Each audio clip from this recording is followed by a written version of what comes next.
Hello दोस्तों, orbital chemistry में आपका बहुत बहुत स्वागत है। मैं हूं डॉक्टर प्रीतेश मौर्य और हम लोग यहाँ पर केमिस्ट्री का बहुत ही फास्ट रिवीजन कर रहे हैं। और आज हम लोग यहाँ पर एक टॉपिक लेके आए हैं, बहुत ही इंपॉर्टेंट टॉपिक है। उसका नाम है यहाँ पर कोऑर्डिनेशन कंपाउंड्स। ठीक है, बहुत लोग कह रहे थे सर इसको जल्दी से बनाइए इसका वीडियो, तो आज हम लोग इसका क्या करते हैं, यहाँ पर बहुत ही क्विक रिविजन करने वाले हैं। तो देखते हैं यहाँ पर क्या है कोऑर्डिनेशन कंपाउंड्स। सबसे पहले मैं आपको बताता हूँ यहाँ पर कुछ कंपाउंड्स के बारे में बता रहा हूँ। सबसे पहले हम लोग यहाँ पर चर्चा करते हैं डबल साल्ट के बारे में। ठीक है, कोऑर्डिनेशन कंपाउंड होता क्या है उसको सीखने से पहले हम लोग क्या करते हैं, यहाँ पर एक डबल सॉल्ट के बारे में पढ़ते हैं। कहा गया डबल सॉल्ट की बात करते हैं तो ये क्या हो जाता है, छोटे छोटे सॉल्ट क्या कर जाते हैं, ठीक है, दो या दो से अधिक साल्ट मिलकर के क्या करते हैं, यहाँ पर एक डबल साल्ट का फॉर्मेशन करते हैं। जैसे कि यहाँ पर अगर हम लोग बात करें कि हम लोग K2SO4 लेके चल रहे हैं, ठीक है, K2SO4 लेके चल रहे हैं, Al2SO4 लेके चल रहे हैं, वहाँ पर 24 वाटर मॉलिक्यूल्स भी हम लोग लेके चल रहे हैं। तो ये क्या करता है, यहाँ पर कंबाइन होकर के यहाँ पर K2SO4 Al2SO4 का होल थ्राइस डॉट 24 क्या कर जाता है, H2O का फॉर्मेशन करता है, जिसको हम कहते हैं पोटास एलम के नाम से जानते हैं। ठीक है, इसको कहते हैं पोटास एलम के नाम से हम लोग इसको जानते हैं। ठीक है, अब सवाल ये आता है, ये पोटाश एलम हो गया, लेकिन इसकी एक खास बात ये है, ध्यान से समझना। यहाँ पर कहा गया कि चलो ठीक है, यहाँ पर क्या हो जाता है, एक डबल सॉल्ट बन जाता है। ये क्या है आप बताओगे, डबल सॉल्ट है। ठीक है, एक डबल सॉल्ट है, तो डबल सॉल्ट तो बन जाता है, लेकिन जैसे इसको हम लोग वाटर में डालते हैं, वाटर में डाला जाता है, ये अपने कंस्टिट्यूएंट्स आयन में टूट जाता है। किसमें, कंस्टिट्यूएंट आयन में टूट जाता है। जैसे यहाँ पर आपको पता है सबके सब आपस में टूट जाएंगे। यहाँ पर K आपको दिखाई दे रहा है, ये क्या करेगा, K प्लस में टूट जाएगा। आपको SO4 वगैरह जो दिखाई दे रही है किस में टूटेगा, वाटर में जाते ही SO4 2 माइनस में चला जाएगा। और यहाँ पर Al2 आपको दिखाई दे रहा है किस में जाएगा, Al3 प्लस आयन में चला जाता है। तो कहने का मतलब अगर डबल सॉल्ट की बात करते हैं तो यहाँ पर क्या हो जाता है, ये छोटे छोटे साल्ट मिल करके, दो या दो से अधिक साल्ट मिल करके क्या करते हैं, यहाँ पर एक डबल सॉल्ट का फॉर्मेशन करते हैं। और आपको पता है यहाँ पर डबल सॉल्ट जो बना हुआ है इसको वाटर में डाला गया अपने कंस्टिट्यूएंट आयन, मतलब जिस आयन से बना था उस आयन में टूट जाता है। जैसे अगला एग्जाम्पल हम लोग लेते हैं, यहाँ पर KCl लिया, ठीक है, एक साल्ट लिया, MgCl2 एक साल्ट लिया, वाटर के साथ इसको मिलाते हैं यहाँ पर एक कॉम्बिनेशन में, और यहाँ पर बन के तैयार हो जाता है कार्नेलाइट। क्या कहते हैं इसको हम लोग, कार्नेलाइट बन के तैयार हो जाता है। फिर बताया कि अच्छी बात है, हम लोग एक काम करते हैं, इसको भी वाटर में डालते हैं। डाल दिया वाटर में, ध्यान देना, वाटर में डालते हैं तो क्या हो जाएगा, साल्ट है, जाहिर सी बात है वाटर में जाएगा तो वो डिसोसिएट हो जाएगा, ये भी डिसोसिएट हो जाता है। यहाँ पर जो पोटेशियम वो K प्लस में टूटता है, Cl जो हो जाएगा वो Cl माइनस में टूटेगा, और यहाँ पर मैग्नीशियम क्या हो जाएगा, Mg2 प्लस में टूटता है। ठीक है, तो इनके आयन बनाने का तरीका ये है। तो जिस जिस टाइप के आयन पाए जाते हैं उस टाइप के आयन वहाँ पर बन जाते हैं। अब हम लोग बात करते हैं यहाँ पर एक और एग्जांपल, FeSO4 और क्या लिया यहाँ पर NH4 का होल ट्वाइस SO4 6H2O। ठीक है, यहाँ पर डिफरेंट साल्ट को मिलाया गया और यहाँ पर जाकर के एक डबल सॉल्ट का फॉर्मेशन हो जाता है। और इस डबल सॉल्ट को हम लोग क्या करते हैं, वाटर में डालते हैं। वाटर में डालने के बाद क्या करता है, अपने कंस्टिट्यूएंट आयंस में टूट जाएगा। Fe किस में जाएगा आपको पता है, Fe2 प्लस वाले आयंस में जाएगा। और यहाँ पर आपको पता है SO4 चाहे ये वाला हो चाहे ये वाला हो, तो ये सब के सब किस में टूटेंगे, SO4 2 माइनस में जाएंगे। अगर हम लोग बात करते हैं NH4 का, ये NH4 प्लस में चला जाएगा। ठीक है, तो जितने भी कंस्टिट्यूएंट्स आयन से मिल करके बना हुआ है, जब तोड़ा जाता है, वाटर में डाला जाता है, तो वो क्या कर जाते हैं, अपने एक एक आयन में टूट जाते हैं। चलिए यहाँ पर हम लोग बात करते हैं। ऐसे हमने क्या किया, यहाँ पर एक कंपाउंड लिया FeCN का होल ट्वाइस और 4KCN लेते हैं। ठीक है, इनको क्या किया गया, मिलाया गया। तो क्या किया जाता है, जैसे यहाँ पर डबल सॉल्ट का फॉर्मेशन होता था, ऐसे यहाँ पर भी आपको दिख रहा है जैसे कोई डबल सॉल्ट का फॉर्मेशन हुआ। क्या हुआ यहाँ पर, ऐसा लग रहा है कि दो साल्ट लेके चले, मिला दिया, एक नया साल्ट बन गया। इसको भी एक हम लोग डबल सॉल्ट की तरह मान सकते थे। फिर बाद में कहा गया चलो अच्छी बात है, इनको भी वाटर में डाल दो। ठीक है, डाल दिया गया वाटर में इनको। फिर वाटर में जाने के बाद उम्मीद यही थी K प्लस में मिलना चाहिए, Fe2 प्लस में मिलना चाहिए, Cn माइनस वाले आयन में मिलना चाहिए। लेकिन वाटर में जाते ही यहाँ पर क्या हो जाता है, आपको मिलता है 4K प्लस प्लस FeCN का होल 4, यहाँ पर क्या आ जाता है, 4 माइनस आ जाता है, होल 6 4 माइनस आ जाता है। अब सवाल ये आता है, क्या आपने यही उम्मीद लगाई थी इससे, ये तो नहीं लगाया था ना। आपको पता था ये भी Fe2 प्लस में जाएगा, ये भी Cn माइनस में जाएगा, लेकिन यहाँ पर क्या हो जाता है, ऐसा नहीं होता है। यहाँ पर क्या हो जाता है, K प्लस में तो चला गया, यहाँ पर आयन हो गया, लेकिन सारे के सारे कंस्टिट्यूएंट आयन आपको नहीं मिलते हैं। आखिर क्या हुआ यहाँ पर, ठीक है, यहाँ पर तो मिल रहा था, जितने लोग थे सबके सब टूटते थे, अपने कंस्टिट्यूएंट फॉर्म में चले जाते थे, आयनिक फॉर्म में चले जाते थे। लेकिन यहाँ पर अगर डबल सॉल्ट की, ये जो डबल सॉल्ट यहाँ पर हम लोग कह रहे बन रहा था, जिसको भी हमको उम्मीद यही थी कि ये भी टूटेगा और जितने भी लोग हैं सब अपने अपने आयंस में टूट जाएंगे। लेकिन यहाँ पर जो उम्मीद लगाए थे वैसा नहीं होता है। क्यों नहीं होता है? क्योंकि यहाँ पर ऐसा लग रहा है कि जब Fe और Cn के बीच में बॉन्ड बना तो वो नॉर्मल बॉन्ड नहीं था जो कि वाटर में जाने के बाद इनकी तरह टूट जाए। वहाँ पर कोई एक जटिल बॉन्ड बन गया है। और वो बॉन्ड कौन सा था? अब बताओगे, वहाँ पर एक कोऑर्डिनेट बॉन्ड बन जाता है, एक मजबूत बॉन्ड बन जाता है, जिसकी वजह से अगर डबल सॉल्ट नहीं, ये कॉम्प्लेक्स की तरह व्यवहार करते हैं। और वैसा कॉम्प्लेक्स होता है, कहने का मतलब ये कोऑर्डिनेट बॉन्ड की वजह से बन जाता है ये कॉम्प्लेक्स। और इसको हम लोग क्या कहते हैं यहाँ पर? कोऑर्डिनेट कंपाउंड या फिर कॉम्प्लेक्स कंपाउंड के नाम से इसको हम लोग जानते हैं। समझ में आया सबको? तो कहने का मतलब इस पूरे चैप्टर में हम लोग इनको नहीं पढ़ने वाले, इनको पढ़ने वाले हैं ऐसे कंपाउंड जो क्या करते हैं, बनने का तरीका डबल सॉल्ट की तरह था, लेकिन टूटने का तरीका इनका अलग होता है, ये अपने कंस्टिट्यूएंट आयंस में नहीं टूटते हैं। समझ में आया?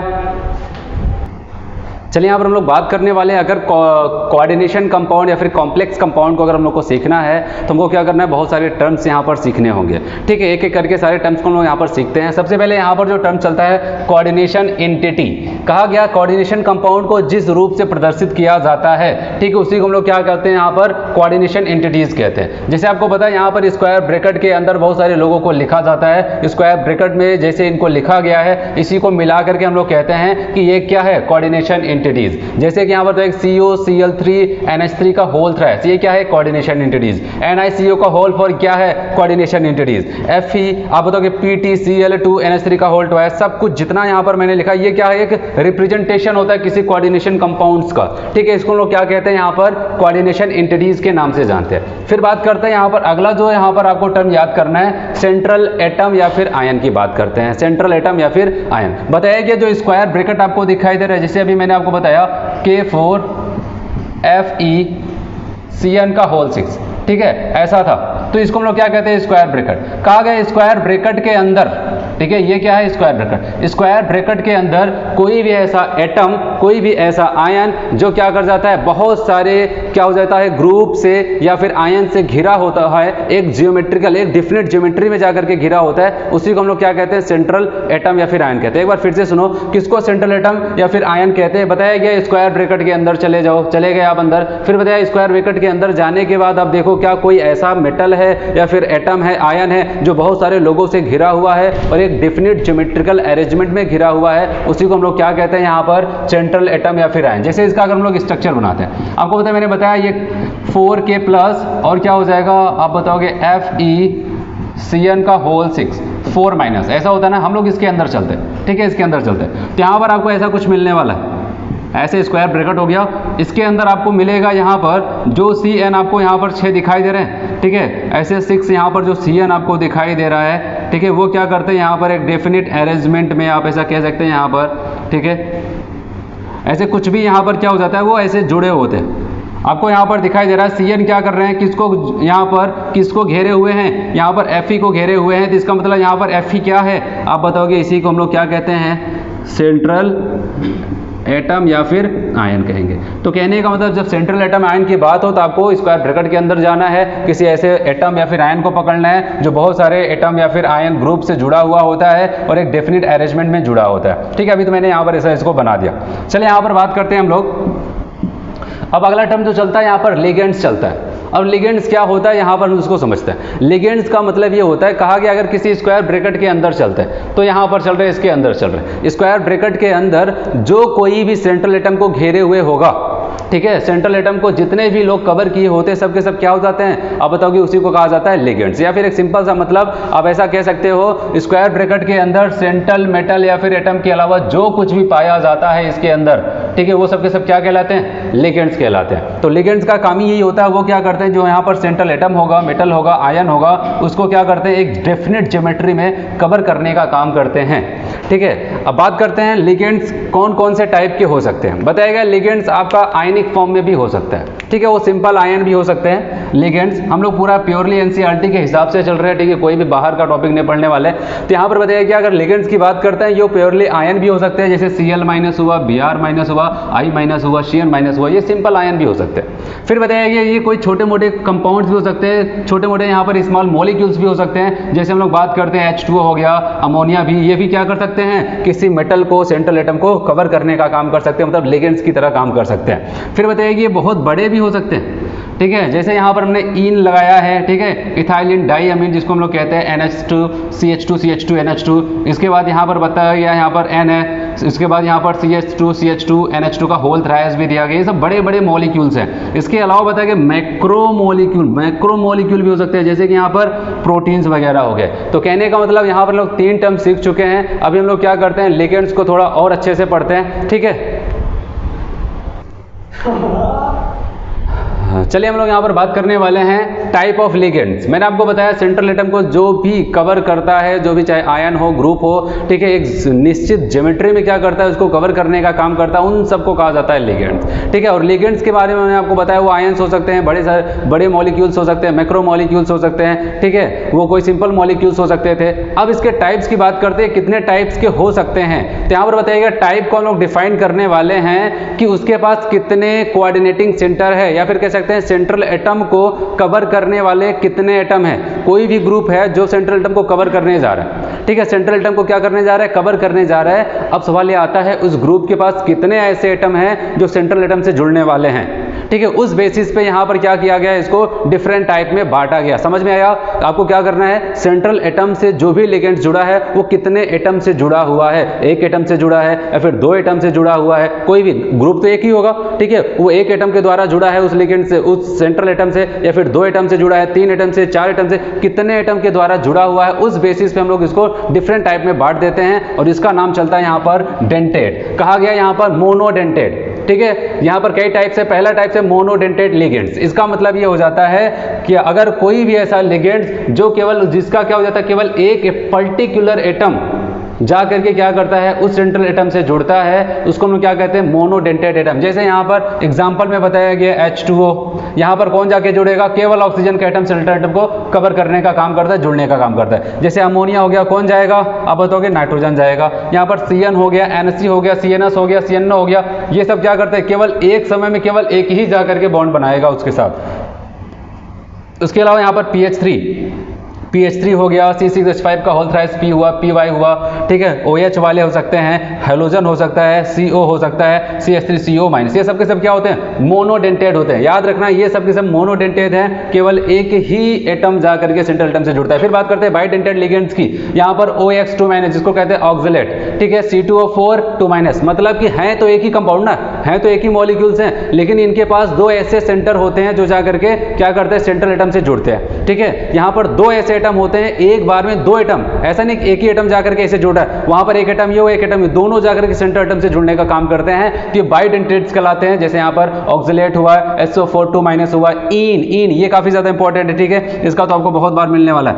इन की बात करते हैं, जिसको कहते हैं इथाइलिन डाइअमीन, ठीक है, यहाँ पर भी 2 कोऑर्डिनेटिंग सेंटर पाए जाते हैं, ठीक है। यहाँ पर DMG जिसको कहते हैं डाइमेथाइल ग्लाइकोसामेट, GLY जिसको कहते हैं ग्लेसिनेट, C2O4 DIPY या फिर बाईपाई जिसको कहते हैं डाइपेरिडाइल या फिर बाईपेरिडाइल के नाम से जाना जाता है। इसके अलावा हम लोग बात करते हैं ACAC जिसको एसिटाइल एसीटोनेट के नाम से जाना जाता है, ठीक है। इन सब चीजों पे ध्यान देना। फिर बात करते हैं ट्राइडेंटेड, पता है कि डाइईन जिसका नाम क्या हो जाता है, डाइइथाइलिन ट्राइअमीन, केवल इन है, इथाइलिन डाइअमीन बाइडेंटेड। अगर डाइईन है जिसको कहते हैं डाइइथाइलिन ट्राइअमीन, ये हो जाता है ट्राइडेंटेड। नाम से ट्राई का मतलब 3, कहने का मतलब कंपाउंड एड है, एक है, लेकिन उसके पास क्या हो जाता है, 3 ऐसे एटम है जो सेंट्रल एटम को एक बार में 3 एटम जाकर के सेंट्रल एटम से जुड़ते हैं इसके। फिर बताइएगा टेट्राडेंटेड का मतलब क्या हो जाएगा, 4 लोग जाकर के जुड़ते हैं। जैसे ट्राइईन की बात करते हैं, ट्राइइथाइलिन टेट्राअमीन। फिर बताया गया यहाँ पर पेंटाडेंटेड, जैसे ADTA 3-, ध्यान रखना यहाँ पर 3- मैंने लिखा है, इथाइलिन डाइअमीन ट्राई एसीटेट। और हेक्साडेंटेड एनसीईआरटी में आपके लिखा गया है, ठीक है, हेक्साडेंटेड, इसके नाम से लग रहा है यहाँ पर कितने लोग होंगे, 6 लोग, ठीक है, 6 कोऑर्डिनेटिंग सेंटर होंगे। कंपाउंड एक ही है, जैसे ADTA 4- है, 3- हुआ तो पेंटा हुआ, 4- है तो यहाँ पर आप बताओगे हेक्सा हो जाएगा। इथाइलिन डाइअमीन टेट्राएसिटेट, 6 ऐसे एटम्स होते हैं 6 ऐसे सेंटर होते हैं, कोऑर्डिनेटिंग सेंटर होते हैं जो जा करके सेंट्रल एटम से एक ही बार में जुड़ते हैं। ठीक है, समझ में आया सबको। इसके अलावा कुछ और टर्म सीख लो। यहाँ पर बताया जाता है कि अगर मोनोडेंटेट को छोड़ देते हैं, इसके अलावा चाहे by, try, tetra, penta, hexa कुछ भी हो, इन सबको चिलेट लिगेंड्स के नाम से जाना जाता है। क्या कहा जाता है? चिलेट लिगेंड्स कहा जाता है। चिलेट का मतलब ये होता है किसी सेंट्रल मेटल के पास जाओ, उसको पहले घेरो, घेर करके उसके बाद तब उसको बॉन्ड बनाओ। कैसे घेर सकते हैं? अगर अकेला कोई है तो उसको कवर नहीं करेगा, सीधे जाकर के बॉन्ड बनाएगा। ये लोग क्या करते हैं, सेंट्रल एटम को अगर एक से ज्यादा कोऑर्डिनेटिंग सेंटर हैं तो उसको कवर करते हैं, पूरा उसको घेरा बनाते हैं, तब जाकर के उसको क्या करते हैं, उसके साथ बॉन्ड का फॉर्मेशन करते हैं, मतलब उसके साथ चिलेशन करते हैं। ठीक है, इसलिए बताया मोनोडेंटेट के अलावा जितने भी वहां पर होते हैं लिगेंड्स, सबके सब चिलेट लिगेंड्स के नाम से जाने जाते हैं। और जितना अच्छा घेरा बना करके उसको घेर के उसके साथ कोऑर्डिनेट बॉन्ड बनाएंगे, उतना ही स्ट्रॉन्ग कॉम्प्लेक्स का फॉर्मेशन होता है। इसलिए बताया गया मोनो के अलावा जितने भी चिलेटिंग लिगेंड्स होते हैं ये सब के सब क्या करते हैं, बहुत स्टेबल कंपाउंड का फॉर्मेशन करते हैं। समझ में आया सबको? है वहां पर मैं आपको बताऊं, कहा जाता है कि एम्बीडेंटेड लिगेंड, एम्बिड का मतलब ही होता है डुअल। ठीक है, एम्बीडेंटेड लिगेंड्स क्या होता है मैं आपको बताऊं। जैसे कि ये भी एक प्रकार के क्या होते हैं, मोनोडेंटेड लिगेंड्स होते हैं। जैसे यहां पर बात करते हैं CN-NC। ठीक है, इसका मतलब क्या हो जाता है, बताया गया कि कुछ ऐसे कंपाउंड्स होते हैं, खास करके वो मोनोडेंटेड ही होते हैं, लेकिन उनके पास क्या हो जाता है, 2 कोऑर्डिनेटिंग सेंटर होता है। आपने कहा तो 2 वाले तो हम लोग बाइडेंटेड में कहते हैं, लेकिन मैंने क्या बताया, वो मोनोडेंटेड होंगे, 2 होते हैं लेकिन एक समय में केवल एक ही बॉन्ड बनाता है। जैसे ये भी है, ये भी है, दोनों के पास पावर होती है सेंट्रल एटम के साथ कोऑर्डिनेट बॉन्ड बनाने की। लेकिन अगर ये बना रहा है उसके साथ बॉन्ड तो ये नहीं बनाएगा, अगर ये बना रहा है तो ये नहीं बनाएगा। तो एक टाइम में केवल एक ही बनाता है, ठीक है, दूसरा नहीं बनाता है। उसको कहा जाता है एम्बीडेंटेड लिगेंड। समझ में आया सबको? यहाँ पर चलिए, यहाँ पर और बहुत सारे टर्म्स हैं जिसको हम लोग यहाँ पर देखने वाले हैं। बात करते हैं कोऑर्डिनेशन नंबर की, बात करते हैं हम लोग यहाँ पर। बताया गया कि कोई भी सेंट्रल एटम है, अब ये तो आपको पता ही चल गया होगा सेंट्रल एटम क्या होता है। ठीक है, उसको कितने ज़्यादा से ज़्यादा नंबर ऑफ कोऑर्डिनेटिंग सेंटर या फिर कोऑर्डिनेटिंग एटम, ठीक है, उसको कवर किए हुए हैं, वही उसका क्या कहलाता है वहाँ पर, कोऑर्डिनेशन नंबर। जैसे कि हम लोग यहाँ पर एक एग्जाम्पल से देखते हैं, कितने एटम, ठीक है, एटम की मैं बात कर रहा हूँ, या फिर कह सकते हैं कितने ग्रुप डायरेक्टली उसको कवर किए हुए हैं। जैसे कि हम लोग जानते थे यहाँ पर 4K+ हो जाता था, और यहाँ पर Fe, मैंने कहा था यहाँ पर हम लोग CN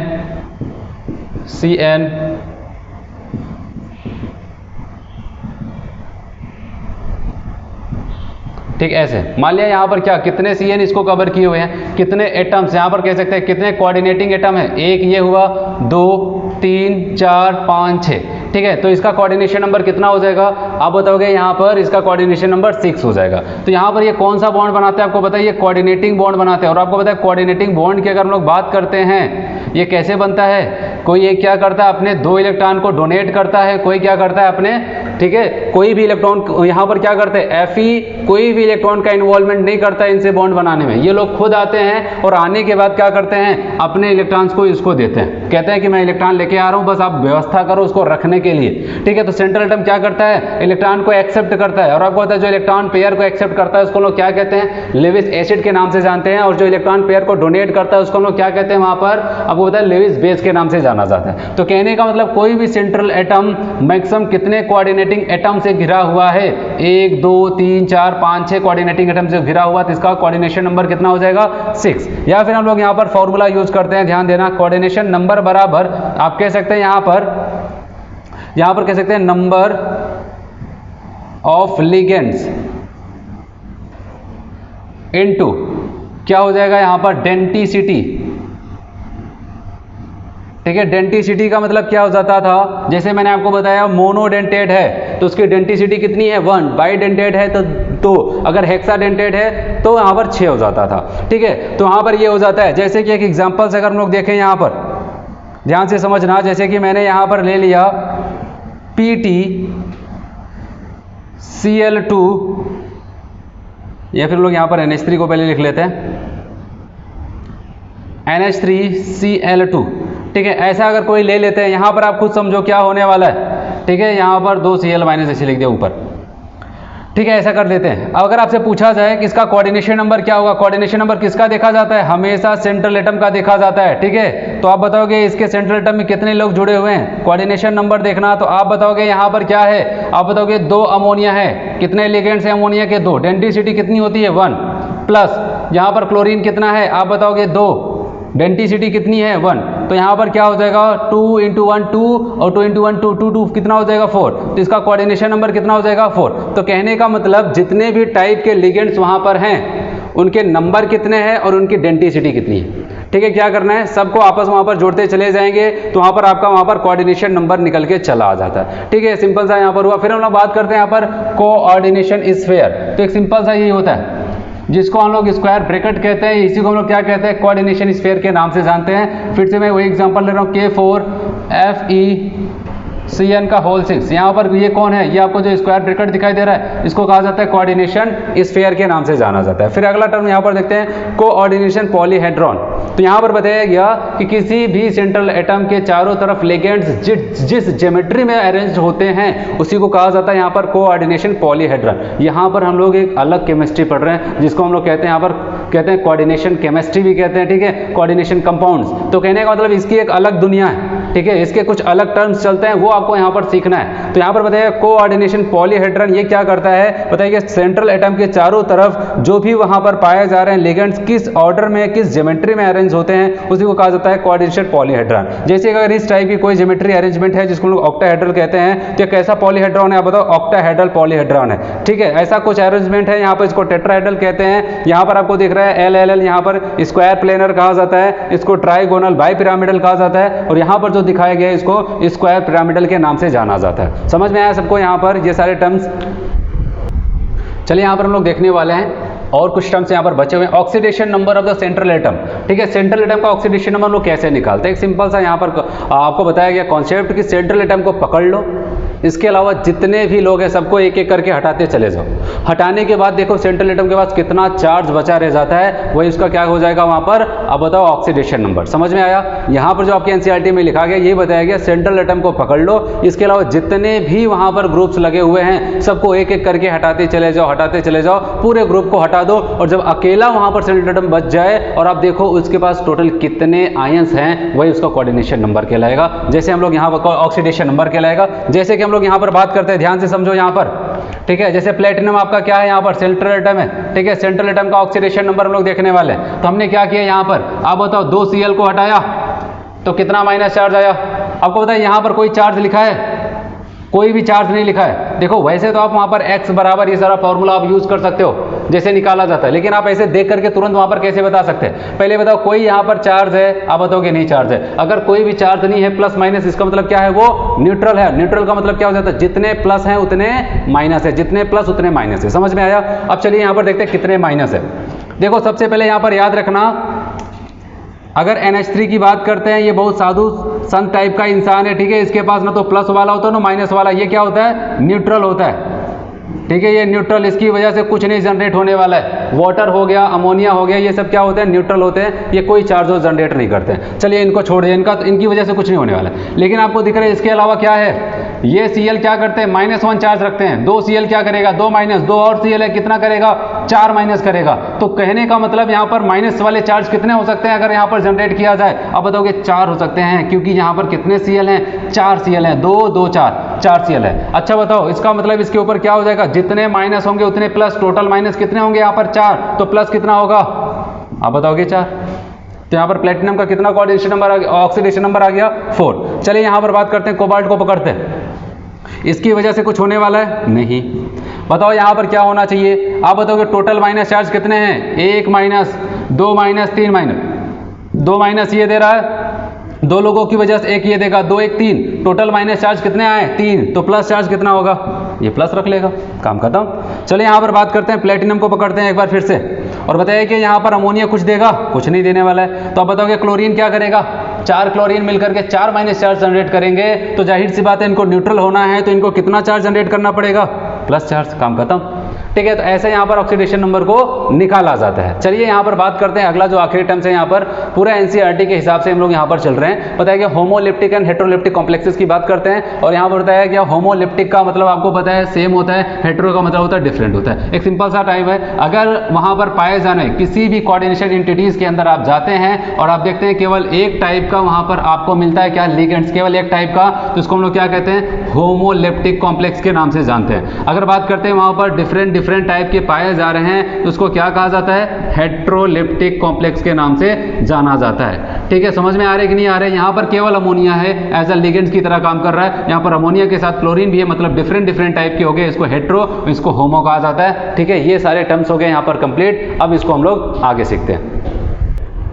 चलिए यहाँ पर हम लोग क्या करते हैं, जैसे हम लोग क्या करते हैं, कोई ऑर्गेनिक कंपाउंड पढ़ते हैं तो वहाँ पर क्या होता है, उसका नाम कैसे लिखा जाता है यूपीएससी में, वहाँ पर हम लोग क्या करते थे, आइसोमेरिज्म वगैरह पढ़ते थे। ठीक है, वैसे यहाँ पर भी क्या होता है, एक कोऑर्डिनेशन कंपाउंड्स भी क्या होता है, या फिर कहते हैं कोऑर्डिनेशन केमिस्ट्री भी एक टाइप की केमिस्ट्री, एक नए टाइप की केमिस्ट्री है। तो हम लोग क्या करते हैं, इसके लिए भी यहाँ पर कैसे नाम लिखा जाएगा, यहाँ पर भी कैसे हम लोग ज्योमेट्रिकल, ऑप्टिकल, स्ट्रक्चरल, कैसे आइसोमेरिज्म को पढ़ते हैं, ये सारी चीज़ यहाँ पर भी है। बैलेंस बॉन्ड थ्योरी वगैरह वहाँ पर भी पढ़ते थे, यहाँ पर भी पढ़ते हैं। ठीक है, तो देखते हैं यहाँ पर क्या होता है, कैसे होता है, एक एक करके करते हैं। सबसे पहले यहाँ पर हम लोग नाम लिखना शुरू करते हैं, और नाम में हम लोग यहाँ पर आईयूपीएससी नाम यहाँ पर लिखने वाले हैं, naming of mononuclear coordination compound. Mononuclear का मतलब ये होता है कि वहाँ पर जो भी आपका सेंट्रल एटम है अगर एक है, ठीक है, मैक्सिमम हम लोग के सिलेबस में एक वाला ही मिलता है हम लोग को, बताइए मोनोन्यूक्लियर कोऑर्डिनेशन कंपाउंड ये आपको यहाँ पर मिलने वाला है। तो इसका नाम कैसे लिखते हैं इसको आपको देखना है। यहाँ पर कुछ पहले रूल्स हैं, रूल्स स्टेप बाय स्टेप इसको हम क्या करते हैं वहाँ पर फॉलो करने वाले। सबसे पहले आपको क्या करना है, जैसे कि आपके सामने यहाँ पर कोई एक कोऑर्डिनेशन कंपाउंड दे दिया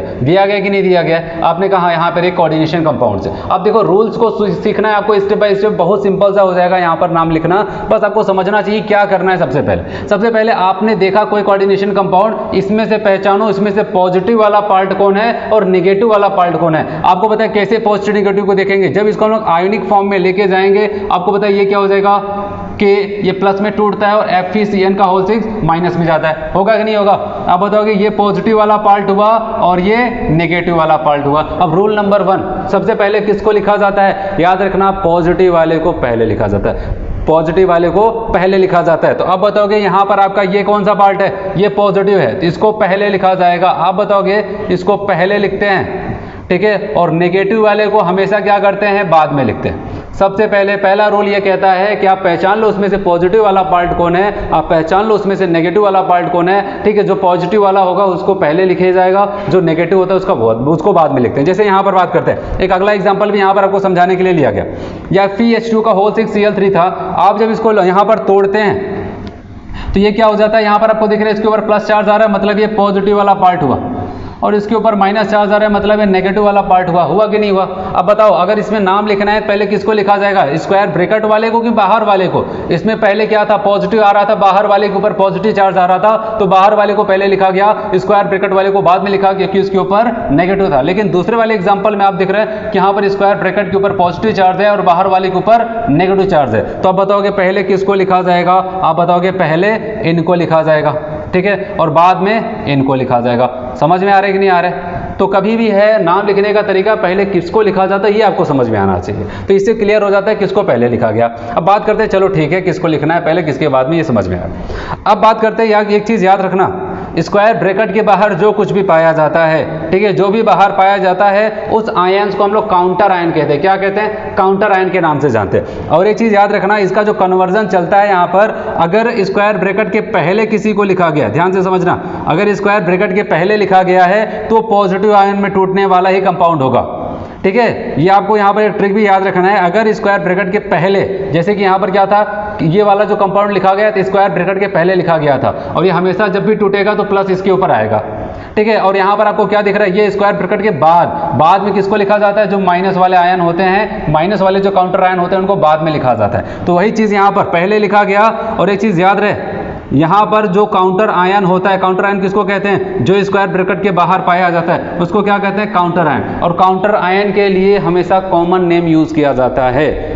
क्या, काउंटर आयन के लिए हमेशा कॉमन नेम यूज किया जाता है। जैसे यहाँ पर जो काउंटर आयन है, ठीक है, ये प्लस के साथ होगा क्योंकि पहले लिखा गया है तो प्लस वाला होगा और इसका भी कॉमन नाम यूज किया जाएगा। ये बाद में लिखा गया तो नेगेटिव वाला होगा, इसका कौन सा नाम यूज होगा, कॉमन नेम। तो काउंटर आयन्स में कोई दिक्कत नहीं होता, उसका जो नाम चलता है, जो आप जानते हो, जो पॉपुलर नाम है, ठीक, वही लिखा जाता है। लेकिन सबसे मेन टैलेंट जो यूज होता है वो कहाँ पर यूज होता है, आपको याद रखना है। यहाँ पर आप बताओगे इसके स्क्वायर ब्रैकेट के अंदर जितने लोग पाए जाते हैं उनके नाम को ही सबसे मेन बहुत ही अच्छे से समझा जाता है, और बाहर वाले का नाम तो कॉमन लिख दिया जाता है, कोई बड़ी बात नहीं होती है। अब तीसरे स्टेप पे आते हैं। यहाँ पर बताया गया, सबसे पहले आप मान लो कि मैंने कहा कि ये तो आउटर वाले को आप लिख सकते हो। सबसे मेन क्या है, स्क्वायर ब्रैकेट के अंदर चलो, स्क्वायर ब्रैकेट के अंदर बहुत सारी चीज़ें आपको मिलने वाली है, जैसे कि वहाँ पर आपको मेटल मिलेगा, लिगेंड्स मिलेगा और लिगेंड्स के बहुत सारे नंबर्स मिलेंगे। और यहाँ पर जो मैंने एक्स लिखा है क्या होता है, ये लिगेंड्स के नंबर को बताता है, ये कितने नंबर में है। इसके लिए अगर 2 है तो डाई, ट्राई, टेट्रा,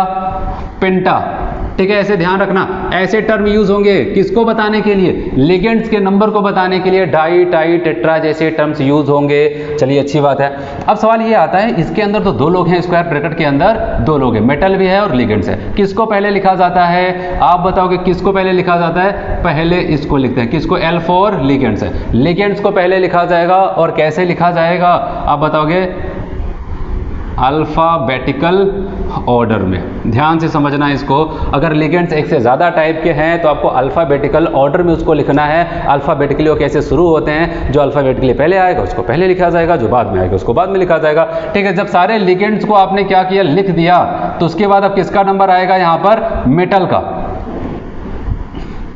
इसको क्या लिखते हैं, हमेशा बाद में लिखते हैं। तो इतना रूल समझ में आया सबको, ठीक है। सबसे पहले आपको यहाँ पर ये याद रखना है, क्या करते हैं, पॉजिटिव नेगेटिव को सिलेक्ट करते हैं, पॉजिटिव वाले को पहले लिखते हैं, नेगेटिव वाले को बाद में लिखते हैं। और याद रखना, जो भी काउंटर आयन होते हैं वो उनके लिए हमेशा कॉमन नेम यूज किया जाता है। अब जो नाम यहाँ पर नया और पुराना नाम चलता है, ठीक है, वो कहाँ पर चलने वाला है, जब हम लोग स्क्वायर ब्रैकेट के अंदर चलते हैं। स्क्वायर ब्रैकेट के अंदर पाया क्या जाता है, एक मेटल पाया जाएगा, उसके अलावा जितने सारी चीजें सब के सब क्या है, लिगेंड्स। और आपको पता है लिगेंड्स को पहले लिखा जाएगा, स्क्वायर ब्रैकेट वाले को जब भी लिखना शुरू करेंगे लिगेंड्स को पहले लिखा जाता है। और लिगेंड्स के लिए अगर वहां पर जो भी नंबर वहां पर लिखा होता है उसके लिए डाई, ट्राई, टेट्रा, पेंटा जैसे आइटम्स यूज किए जाते हैं। फिर बताया कि अगर लिगेंड्स की बात करते हैं, अगर एक से ज्यादा प्रकार के हैं तो उसके लिए अल्फाबेटिकल ऑर्डर का यूज किया जाता है। जब एक एक करके आपने जितने भी लिगेंड्स हैं सबको लिख दिया तो सबसे लास्ट में क्या लिखा जाता है, यहाँ पर आप बताओगे मेटल लिखा जाता है। मेटल का नाम लिखा जाएगा और मेटल के नाम के बाद में, ठीक है, उसके जस्ट बगल में क्या हो जाता है, आप बताओगे यहाँ पर हम लोग एक छोटा सा ब्रैकेट यूज करते हैं और रोमन में क्या करते हैं, वहां पर उसके ऑक्सीडेशन नंबर को लिखते हैं। 1 है तो यहाँ पर फर्स्ट,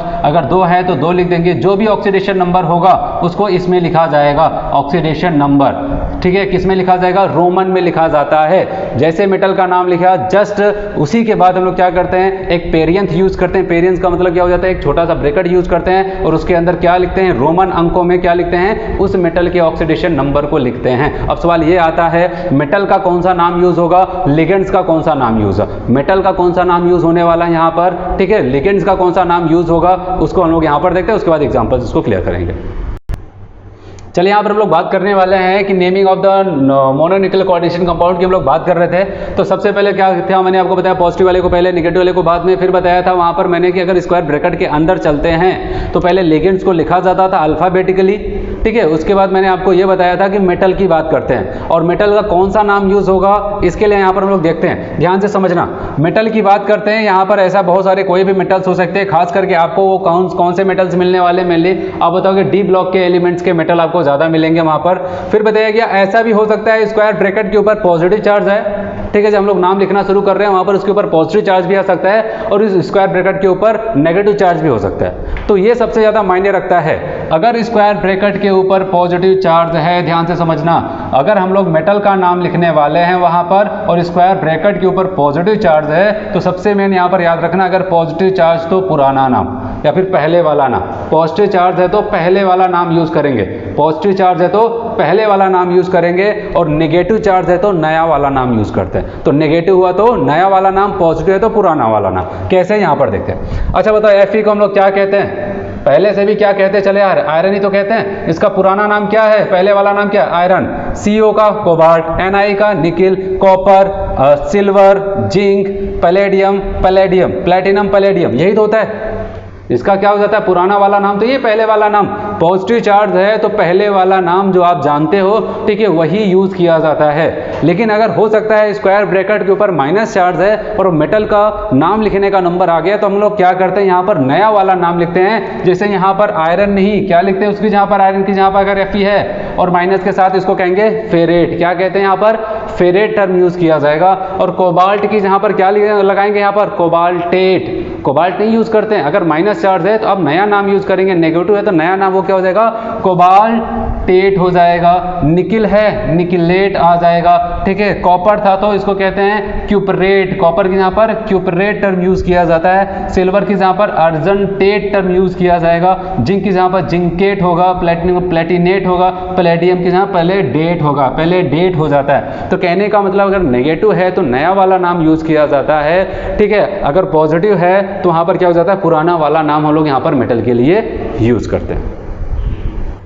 चलिए यहाँ पर हम लोग कुछ और ग्रुप की बात करते हैं। मेटल की बात नहीं कर रहे हैं, यहाँ पर ग्रुप की बात कर रहे हैं। बताया गया यहाँ पर अगर ग्रुप की बात करते हैं जैसे Cl minus, Br minus, I minus, Cn minus, ऐसे बहुत सारे ग्रुप्स हैं, ठीक है, जो मैंने यहाँ पर लिखे हैं ऐसे, और इसके अलावा भी बहुत सारे पाए जाते हैं। तो यहाँ पर आपको ये देखना है इनका नाम कैसे लिखना है, ठीक है। अगर ये ग्रुप्स प्रेजेंट है तो इनका नाम कैसे लिखा जाए, तो इसके लिए आपको याद रखना है वो ग्रुप स्क्वायर ब्रैकेट के बाहर हैं या फिर स्क्वायर ब्रैकेट के अंदर हैं। अगर स्क्वायर ब्रैकेट के बाहर हैं तो उनका कुछ और नाम यूज होगा, अगर स्क्वायर ब्रैकेट के अंदर हैं तो उनका नाम कुछ और होने वाला है। तो यहाँ पर जो मैंने लिखा ये है स्क्वायर ब्रैकेट के बाहर।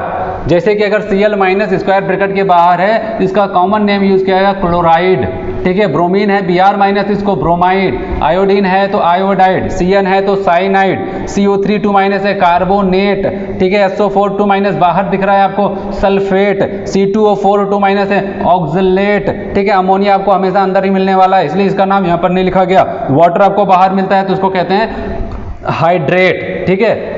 तो कहने का मतलब अगर ये स्क्वायर ब्रैकेट के बाहर हैं, इस साइड यहाँ पर दिख रहे हैं, तो इनका ये नाम वहाँ पर यूज़ किया जाता है। लेकिन सवाल आता है अगर कल को स्क्वायर ब्रैकेट के अंदर चले गए, अंदर जाने का मतलब क्या हो गया पता है, वो लिगेंड्स बन गए। स्क्वायर ब्रैकेट के अंदर चले गए तो आपको पता है सेंट्रल यहाँ पर केवल 2 ही लोग होते हैं, मेटल सेंट्रल मेटल पाया जाता है और लिगेंड्स पाया जाता है। तो स्क्वायर ब्रैकेट के अंदर चले गए इसका मतलब वो लिगेंड्स हो गए। और लिगेंड्स में क्या हो जाता है, Cl का लिगेंड्स में नाम चलता है क्लोराइडो, बहुत जगह क्लोरो भी लिखा जाता है, ठीक है। लेकिन जो मॉडर्न है यहाँ पर आपको याद रखना है क्लोराइडो, ठीक है। इसके अलावा ब्रोमीन के लिए ब्रोमाइडो, आयोडीन के लिए आयोडाइडो, साइनाइड के लिए यहाँ पर लिखा जाता है साइनाइडो, कार्बोनेट के लिए कार्बोनेटो दिख रहा है, सल्फेट के लिए सल्फेटो, ऑक्सलेट के लिए ऑक्सलेटो, अमोनिया के लिए अमीन, यहाँ पर ध्यान देना है 2M आपको दिखाई दे रहा है, ठीक है। अमीन यहाँ पर टर्म यूज किया जाता है और वाटर के लिए एक्वा टर्म यूज किया जाता है। ऐसे बहुत सारे ग्रुप्स हैं, तो आपको ध्यान देना है जब स्क्वायर ब्रैकेट के अंदर होगा तो उनके नाम में क्या हो जाता है, जैसे खास करके यहाँ पर ओ लग जाता है तो कुछ नया नाम आपको वहाँ पर मिलने वाला है, ठीक है। ये सारी चीज़ें अगर आपको पता है तो उसके बाद हम लोग अब आ सकते हैं कहाँ पर, इसके एग्जाम्पल पे। चलिए यहाँ पर कुछ एग्जांपल्स हम लोग इसको बहुत ही अच्छे से क्लियर करने वाले हैं। जैसे सबसे पहले यहाँ पर एक एग्जांपल बताया गया है CrNH3 का होल 3s H2O का होल 3s Cl3 है, ठीक है। अब आप बताओ नाम लिखना है, तो मैंने आपको बताया था तरीका का, क्या बताया था इसको, आप पहले यहाँ पर डिसाइड करो पॉजिटिव कौन है नेगेटिव कौन है। तो आपको पता है जब इसको डिसोशिएट करेंगे तो यहाँ पर क्या आ जाएगा, ये Cl3 माइनस में जाएगा और यहाँ पर क्या हो जाएगा 3 प्लस आ जाएगा। तो ओवरऑल आपको पता है यहाँ पर ये पॉजिटिव होगा और ये नेगेटिव होगा। वैसे भी मैंने आपको समझाया था अगर स्क्वायर ब्रैकेट को पहले लिखा गया तो पॉजिटिव ही होगा, स्क्वायर ब्रैकेट को बाद में लिखा जाता है, ठीक है, तो वो नेगेटिव होगा। चलिए यहाँ पर पॉजिटिव है, अच्छा बताओ पॉजिटिव है, स्क्वायर ब्रैकेट पॉजिटिव है, पहले हम लोग किसको लिखने वाले हैं, स्क्वायर ब्रैकेट को लिखने वाले हैं। और स्क्वायर ब्रैकेट में पहले किसको लिखा जाता है, आपको पता है स्क्वायर ब्रैकेट में पहले किसको लिखा जाता है, तो आप बताओगे लिगेंड्स को पहले लिखा जाता है, ठीक है। हम लोग पहले लिगेंड्स को लिखेंगे और कैसे लिखेंगे, क्या एक ही टाइप का नहीं, आप बताओ यहाँ पर NH3 एक लिगेंड है, H2 एक लिगेंड्स है, मतलब डिफरेंट टाइप के लिगेंड्स यहाँ पर यूज किए गए हैं। अगर डिफरेंट टाइप के लिगेंड्स यहाँ पर यूज किए गए हैं तो हम लोग क्या करते हैं अल्फाबेटिकली इनको लिखेंगे। लेकिन उससे पहले एक चीज याद रखना, हम लोग इसका ऑक्सीडेशन नंबर भी लिखते हैं जब मेटल को लिखेंगे, तो इसका ऑक्सीडेशन नंबर अभी निकाल लेते हैं। अच्छा बताओ इसके ऊपर कितना प्लस चार्ज आएगा, आप बताओगे ये कोई कुछ नहीं देता, ये न्यूट्रल है इसकी वजह से कुछ नहीं, ये न्यूट्रल इसकी वजह से कुछ नहीं। लेकिन Cl की बात करते हैं 3 Cl कितना माइनस चार्ज जनरेट करेंगे मिल करके 3, तो टोटल इस कंपाउंड में माइनस चार्ज जनरेट हो रहे हैं 3, तो यहाँ पर इसको न्यूट्रल होने के लिए कितने चार्ज की जरूरत होगी 3, यहाँ पर ये +3 हो जाएगा। चलिए नाम लिखना शुरू करते हैं पॉजिटिव वाले को पहले, और यहाँ पर आपको पता है इसके लिए टर्म यूज होता है अमीन, इसके लिए एक्वा, आप बताओगे यहाँ पर अमीन टर्म यूज होता है, इसके लिए क्या हो जाता है एक्वा टर्म यहाँ पर यूज किया जाता है, ठीक है। अगर हमसे यहाँ पर पूछा जाए कि हम लोग किसको पहले लिख सकते हैं, तो यहाँ पर हम लोग किसको पहले लिख सकते हैं, देखो अगर आप देखो A तो दोनों में सेम है, ठीक है। अब बात करते हैं, अब यहाँ पर इसके बाद इसका नंबर आता है Q, कौन है Q, और यहाँ पर कौन है M। अब बताओ अल्फाबेटिकली कौन पहले आता है? आप बताओगे MNO, तब जाकर के कहीं पर Q आता है। तो कहने का मतलब पहले वर्ड से डिसाइड नहीं हो पाया अल्फाबेटिकल, तो हम लोग अगले वर्ड पे चले जाते हैं। अगला वर्ड इसका M है, इसका Q है, तो आप बताओगे ये पहले आता है। चलिए यहाँ पर नाम लिखते हैं। तो आप बताओगे सबसे पहले इसको लिखते हैं, लेकिन इसके नंबर कितने इसको लिखा जाएगा? 3 के लिए कौन सा टर्म यूज होगा? ट्राई। और इसके लिए मैंने बताया था क्या यूज होता है? अमीन। हो गया, एक लिगेंड खत्म, दूसरे लिगेंड पे आता है। ये कितना है? 3। तो आप बताओगे ट्राई, क्या लिखते थे इसके लिए? एक्वा। लिगेंड्स हो गए खत्म। अच्छा बताओ पॉजिटिव पार्ट के साथ है तो मेटल का पुराना वाला पहला वाला नाम लिखा जाएगा, और इसका पहला वाला नाम क्या होता है? आप बताओगे क्रोमियम तो होता है, क्रोमियम ही तो होता है। बताओ क्रोमियम, मैंने बताया मेटल के लिखने के बाद जस्ट उसका ऑक्सीडेशन नंबर लिखा जाएगा। कितना है यहाँ पर? 3 है, तो रोमन में लिख दिया जाए। हो गया यहाँ पर पॉजिटिव वाले खत्म। अब यहाँ पर निगेटिव वाले को लिखते हैं। और एक चीज़ याद रखना, कभी भी काउंटर आयन के नंबर को नहीं लिखा जाता है। इसके नंबर को नहीं लिखा जाएगा, डायरेक्ट इसका नाम लिखा जाएगा। और मैंने बताया था काउंटर वाले का कॉमन नेम यूज किया जाता है, तो इसका नेम क्या हो जाएगा बताओ? क्लोरीन। ठीक है, सॉरी यहाँ पर हम लोग क्या यूज करें? क्लोराइड। क्लोरीन है, यहाँ पर क्लोराइड यूज करते हैं। ठीक है, क्योंकि माइनस के साथ होगा ना, तो यहाँ पर क्लोराइड। तो बताओगे tri amine, tri aqua, chromium common name. ठीक है, थर्ड क्लोराइड। समझ में आया सबको? अब आगे बढ़ते हैं। यहाँ पर अगला नाम लिखते हैं यहाँ पर K3CrH2C2O4 का होल ट्राइस। अच्छा ये बताओ, ये पहले आया तो ये पॉजिटिव होगा, बाद वाला क्या होता है? नेगेटिव होता है। पहले किसको लिखना है? इसको लिखना है। अच्छा बताओ यहाँ पर लिखने के लिए आपका एक काउंटर आयन के नंबर को कभी लिखा गया? आज तक नहीं लिखा जाता है, केवल इसका नाम क्या हो जाएगा? पोटेशियम। यही तो होता है, काउंटर आयन का कॉमन नाम लिखा जाता है, पोटेशियम लिख करके इनको निपटा दिया। ठीक है, अब आते हैं यहाँ पर, और यहाँ पर जैसे स्क्वायर ब्रैकेट के अंदर जाते हैं, आप बताओगे सबसे पहले किसको लिखा जाएगा? लिगेंड्स। लिगेंड्स के कितने नंबर है? 3 के लिए क्या हो जाएगा? ट्राई। और यहाँ पर क्या है? C2O4 क्या कहते हैं? ऑक्सलेट। क्या ऑक्सलेट नहीं, ऑक्सलेटो टर्म यूज किया जाएगा। इस बार ये ग्रुप स्क्वायर ब्रैकेट के अंदर है, ऑक्सलेटो लिख दिया, ऑक्सलेटो। अच्छा बताओ इसका ऑक्सीडेशन नंबर कोई बताएगा? क्रोमियम का आप बताओगे ये क्या हो जाता है? -2 वाले ग्रुप होते हैं, 3 दूनी 6, -6 चार्ज जनरेट कर दिए। इस ग्रुप में टोटल माइनस चार्ज कितना जनरेट होगा? 6। तो अब क्या हो जाता है आपको पता है? 3 चार्ज तो ये बैलेंस कर लेंगे, 3 लोग हैं, तो बचा कितना? 3। तो यहाँ पर कितना आ गया? +3 आ जाता है। तो आप बताओगे पोटेशियम ट्राई ऑक्सलेटो, और इसका क्या क्रोमियम लिखा जाए? नहीं, निगेटिव वाले के साथ है, तो नया वाला नाम क्या हो जाएगा? बताओ नया वाला नाम क्या हो जाएगा? यहां पर मैं लिख रहा हूं, क्या हो जाएगा बताओ? यहां पर आप बताओगे, यहां पर आ जाएगा क्रोमेटो। क्या होगा? क्रोमेटेट।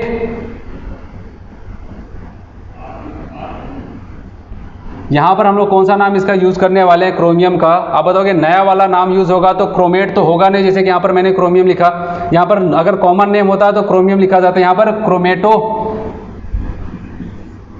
उसके बाद क्या लिखा जाएगा? इसका ऑक्सीडेशन नंबर यहां पर 3rd, फिर इसके बाद क्या? सब कुछ तो खत्म। अब यहां पर अगर हम लोग बात करते हैं लास्ट वाले को, ठीक है, यहां पर देखते हैं,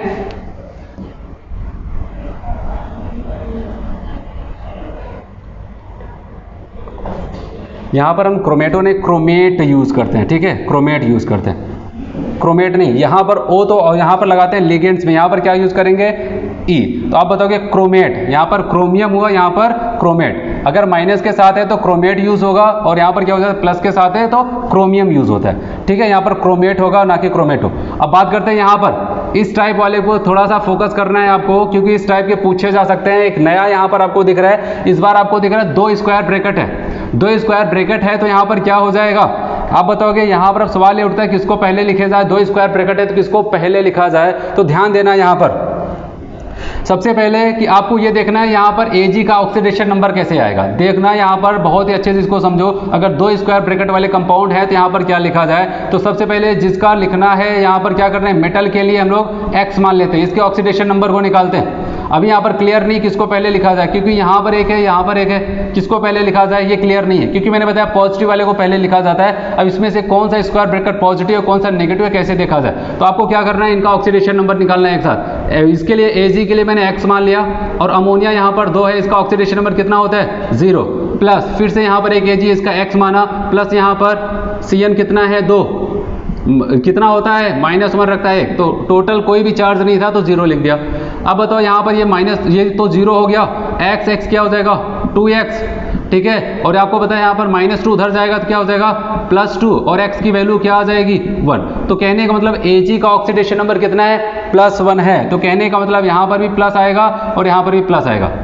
अब सवाल ये आता है, ठीक है, अब सवाल ये आता है कि इसमें से पॉजिटिव कौन हुआ, दोनों के ऊपर सेम प्लस चार्ज आ रहा है। अब आपको देखना है, ठीक है, ओवरऑल यहाँ पर मिलाना है। Cn क्या रखता है माइनस चार्ज रखता है, 2 Cn की वजह से 2 माइनस हो जाएगा, 2 Cn की वजह से 2 माइनस होगा, ठीक है। और ओवरऑल यहाँ पर 1 प्लस है और 2 माइनस, तो ज़्यादा कौन हुआ, माइनस वाले ज़्यादा हो गए ना। ओवरऑल डोमिनेट कौन करेगा माइनस वाला, तो ये आपका कौन सा हो जाएगा स्क्वायर ब्रैकेट, ये नेगेटिव वाला होगा। और आपको पता है यहाँ पर एक प्लस है और अमोनिया तो ना तो प्लस देता ना तो माइनस, ओवरऑल यहाँ पर क्या है पॉजिटिव है। नाम लिखने का तरीका स्क्वायर ब्रैकेट अगर 2 हैं तो आपको समझ में आ गया ये पॉजिटिव ये नेगेटिव। अब एक एक करके नाम लिख लेते हैं। चलिए यहाँ पर लिगेंड्स को पहले लिखा जाएगा। आप बताओगे यहाँ पर 2 है, 2 के लिए क्या डाई, और यहाँ पर क्या यूज होता है अमीन, क्या हो जाएगा डाई अमीन, ठीक है। यहाँ पर इसके लिए बताओ पॉजिटिव है तो पहले वाला नाम क्या हो जाएगा यहाँ पर सिल्वर, होगा कि नहीं होगा। पहले वाला नाम क्या होता है जी का सिल्वर होता है, इसको निपटा दिया हमने। अब बात करते हैं यहाँ पर आते हैं, यहाँ पर पहले लिगेंड्स को लिखते हैं। लिगेंड्स कितने हैं 2 डाई,